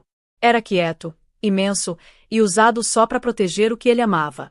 Era a diferença entre um rojão, que explode por um momento de glória, e o sol, que fornece calor e vida dia após dia. Algumas semanas depois, Ana deu à luz um menino saudável. Ela deu o nome de Arthur. Quando segurou o filho pela primeira vez, olhando para baixo para o rostinho minúsculo e perfeito, sentiu uma sensação profunda de paz. A tempestade tinha passado. Ela tinha sido quebrada, mas não destruída. Tinha emergido mais forte, com um entendimento mais claro do mundo e do lugar dela nele. A gaiola dourada tinha ido embora, e no lugar tinha um lar verdadeiro, preenchido não com o brilho frio da riqueza, mas com o calor incondicional do amor de uma família. Ela tinha encontrado o novo começo dela, não numa cobertura com vista para a cidade, mas no amor quieto e poderoso pela nova vida que segurava nos braços. E olha só como a vida dá voltas mesmo. 2 anos se passaram. Na quietude fértil do interior de Connecticut, a vida floresceu.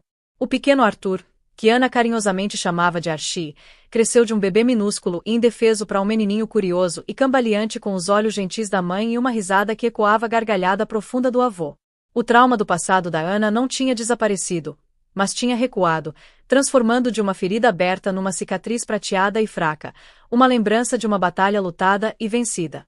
Ana não era mais só uma sobrevivente. Ela era uma criadora. Tinha canalizado as experiências, a dor e a redescoberta de si mesma na arte dela. Com o apoio silencioso do pai, abriu uma galeria independente pequena na cidade vizinha de Greenwich, um espaço dedicado a mostrar o trabalho de artistas emergentes e subrepresentados. Foi um sucesso não porque fez uma quantidade vasta de dinheiro, mas porque construiu uma comunidade. Ela tinha encontrado o propósito, não como um acessório de um homem poderoso, mas como uma facilitadora de beleza e uma defensora de outras vozes quietas. Ela era, pela primeira vez na vida adulta, completa e totalmente ela mesma. O mundo dela era pacífico, ordenado, e preenchido com um amor tão confiável quanto o nascer do sol. O glamour caótico e frágil da vida com Justin parecia uma história que ela tinha lido sobre outra pessoa. Numa terça-feira nítida de outubro, negócios a chamaram de volta para a cidade. Um dos jovens escultores mais promissores da galeria dela estava tendo uma peça instalada num lobby corporativo no centro de Manhattan, e Ana tinha prometido estar lá para supervisionar. Deixou Archie no cuidado amoroso do avô e pegou o trem da manhã, sentindo uma sensação de competência e calma que teria sido inimaginável 2 anos antes. A cidade não parecia mais um labirinto de memórias dolorosas. Era só um lugar de negócios, uma grade de ruas e avenidas que ela podia navegar com eficiência fria. Depois da instalação bem-sucedida, decidiu andar alguns quarteirões para pegar um café antes de voltar para a Grand Central. O ar de outono era revigorante, e o ritmo da cidade era uma batida familiar. Ela estava esperando num semáforo na Madison Avenue, checando um e-mail no celular quando uma voz do passado cortou o barulho do tráfego. Ana. A voz era mais fina, despojada da arrogância e comando característicos. Era hesitante, quase gananciosa. Ela olhou para cima, e o coração deu um único golpe duro. Era Justin Croft. O homem parado na frente dela era um fantasma, uma imitação pálida do titã que ela tinha conhecido. O terno Tom Ford sob medida tinha ido embora, substituído por um terno mal ajustado de loja de departamento que parecia pendurado no corpo dele. O cabelo antigamente perfeito estava ralo. A mandíbula afiada tinha amolecido em algo flácido e cansado, e os olhos, que um dia brilhavam com ambição predatória, eram opacos e injetados de sangue. Ele parecia derrotado, não só financeiramente, mas espiritualmente. A energia vital e cruel que um dia o animou tinha ido embora, deixando para trás um casco vazio. Justin, ela disse, a voz firme. Ficou surpresa ao descobrir que não sentia medo, nenhuma onda de raiva. Só uma pena profunda e triste. É você mesmo, ele sussurrou, um olhar estranho e desesperado no rosto. Não acredito. Você tá incrível. Tô bem, Justin, ela respondeu educadamente. O sinal de pedestres piscou. Ela não tinha desejo de prolongar o encontro. Ana, espera, ele disse rapidamente, estendendo a mão mas sem tocar ela. Por favor. Eu só preciso que você saiba. Eu estraguei tudo. Eu sei. Eu era um idiota. Um monstro. E eu pago por isso todo dia. A voz dele quebrou. Você pode. Será que pode pedir para o seu pai parar? Só isso. Eu perdi tudo. Minha empresa, minha reputação, meu dinheiro. Eu não tenho nada. Eu moro num apartamento com o tamanho de um armário. Tô encarando processos que vão me manter preso por anos. Por favor, Ana. Você é a única pessoa que pode fazer isso parar. Ana o estudou. Esse homem quebrado diante dela mal parecia o titã arrogante que a tinha jogado na chuva. Mas a lembrança daquela noite, o veneno nas palavras dele, a rejeição cruel do filho deles, ainda estava lá. Justin, ela disse calmamente, meu pai não tá fazendo nada contra você. Ele fez o que precisava fazer para me proteger. Ele removeu sua capacidade de machucar qualquer pessoa de novo. O que você está enfrentando agora não é a vingança dele. São as consequências das suas próprias escolhas. Mas eu mudei, ele implorou. Eu entendo agora. Eu era cego, era estúpido. Você mudou porque foi forçado, ela interrompeu gentilmente mas firmemente. Não por escolha. E isso não é a mesma coisa. Eu espero, genuinamente, que você ache paz, Justin. Mas aquilo não vai ser comigo ou através de mim. Ele abriu a boca para protestar, mas ela já tinha virado. Atravessou a rua, deixando ele parado ali na calçada. E pela primeira vez desde que o tinha visto, Ana percebeu que ela não sentiu nada além de uma tristeza distante por um estranho que tinha feito escolhas terríveis. Ela era livre. E assim termina a história de Anna Kensington e Justin Croft. Sabe, essa história é um lembrete poderoso de que a força verdadeira nem sempre é barulhenta. Não é medida em preços de ações ou prêmios chamativos. Às vezes é o amor quieto e inabalável de um pai. É a resiliência de uma mãe protegendo o filho ainda não nascido. Justin Croft cometeu o erro fatal de confundir riqueza com poder e arrogância com força. Ele aprendeu do jeito mais difícil que quando você tenta machucar alguém, você nunca sabe sob a proteção de quem essa pessoa tá. Ana saiu sem nada e descobriu que na verdade tinha tudo o que realmente importava. Olha, se a história da Ana de resiliência e justiça ressoou com você, se você acredita que o caráter verdadeiro é revelado não na vitória, mas em como tratamos aqueles que percebemos como inferiores, então mostre seu apoio. Deixa aquele like maroto aí embaixo pra gente saber que essa história te tocou. Compartilha com alguém que precisa ouvir sobre o poder silencioso da família. E o mais importante, se inscreve no canal para mais histórias de karma, justiça e a força incrível do espírito humano. Seu apoio ajuda a gente a continuar trazendo essas histórias poderosas pra luz. Valeu mesmo por ter assistido até aqui. Até a próxima. Foguete.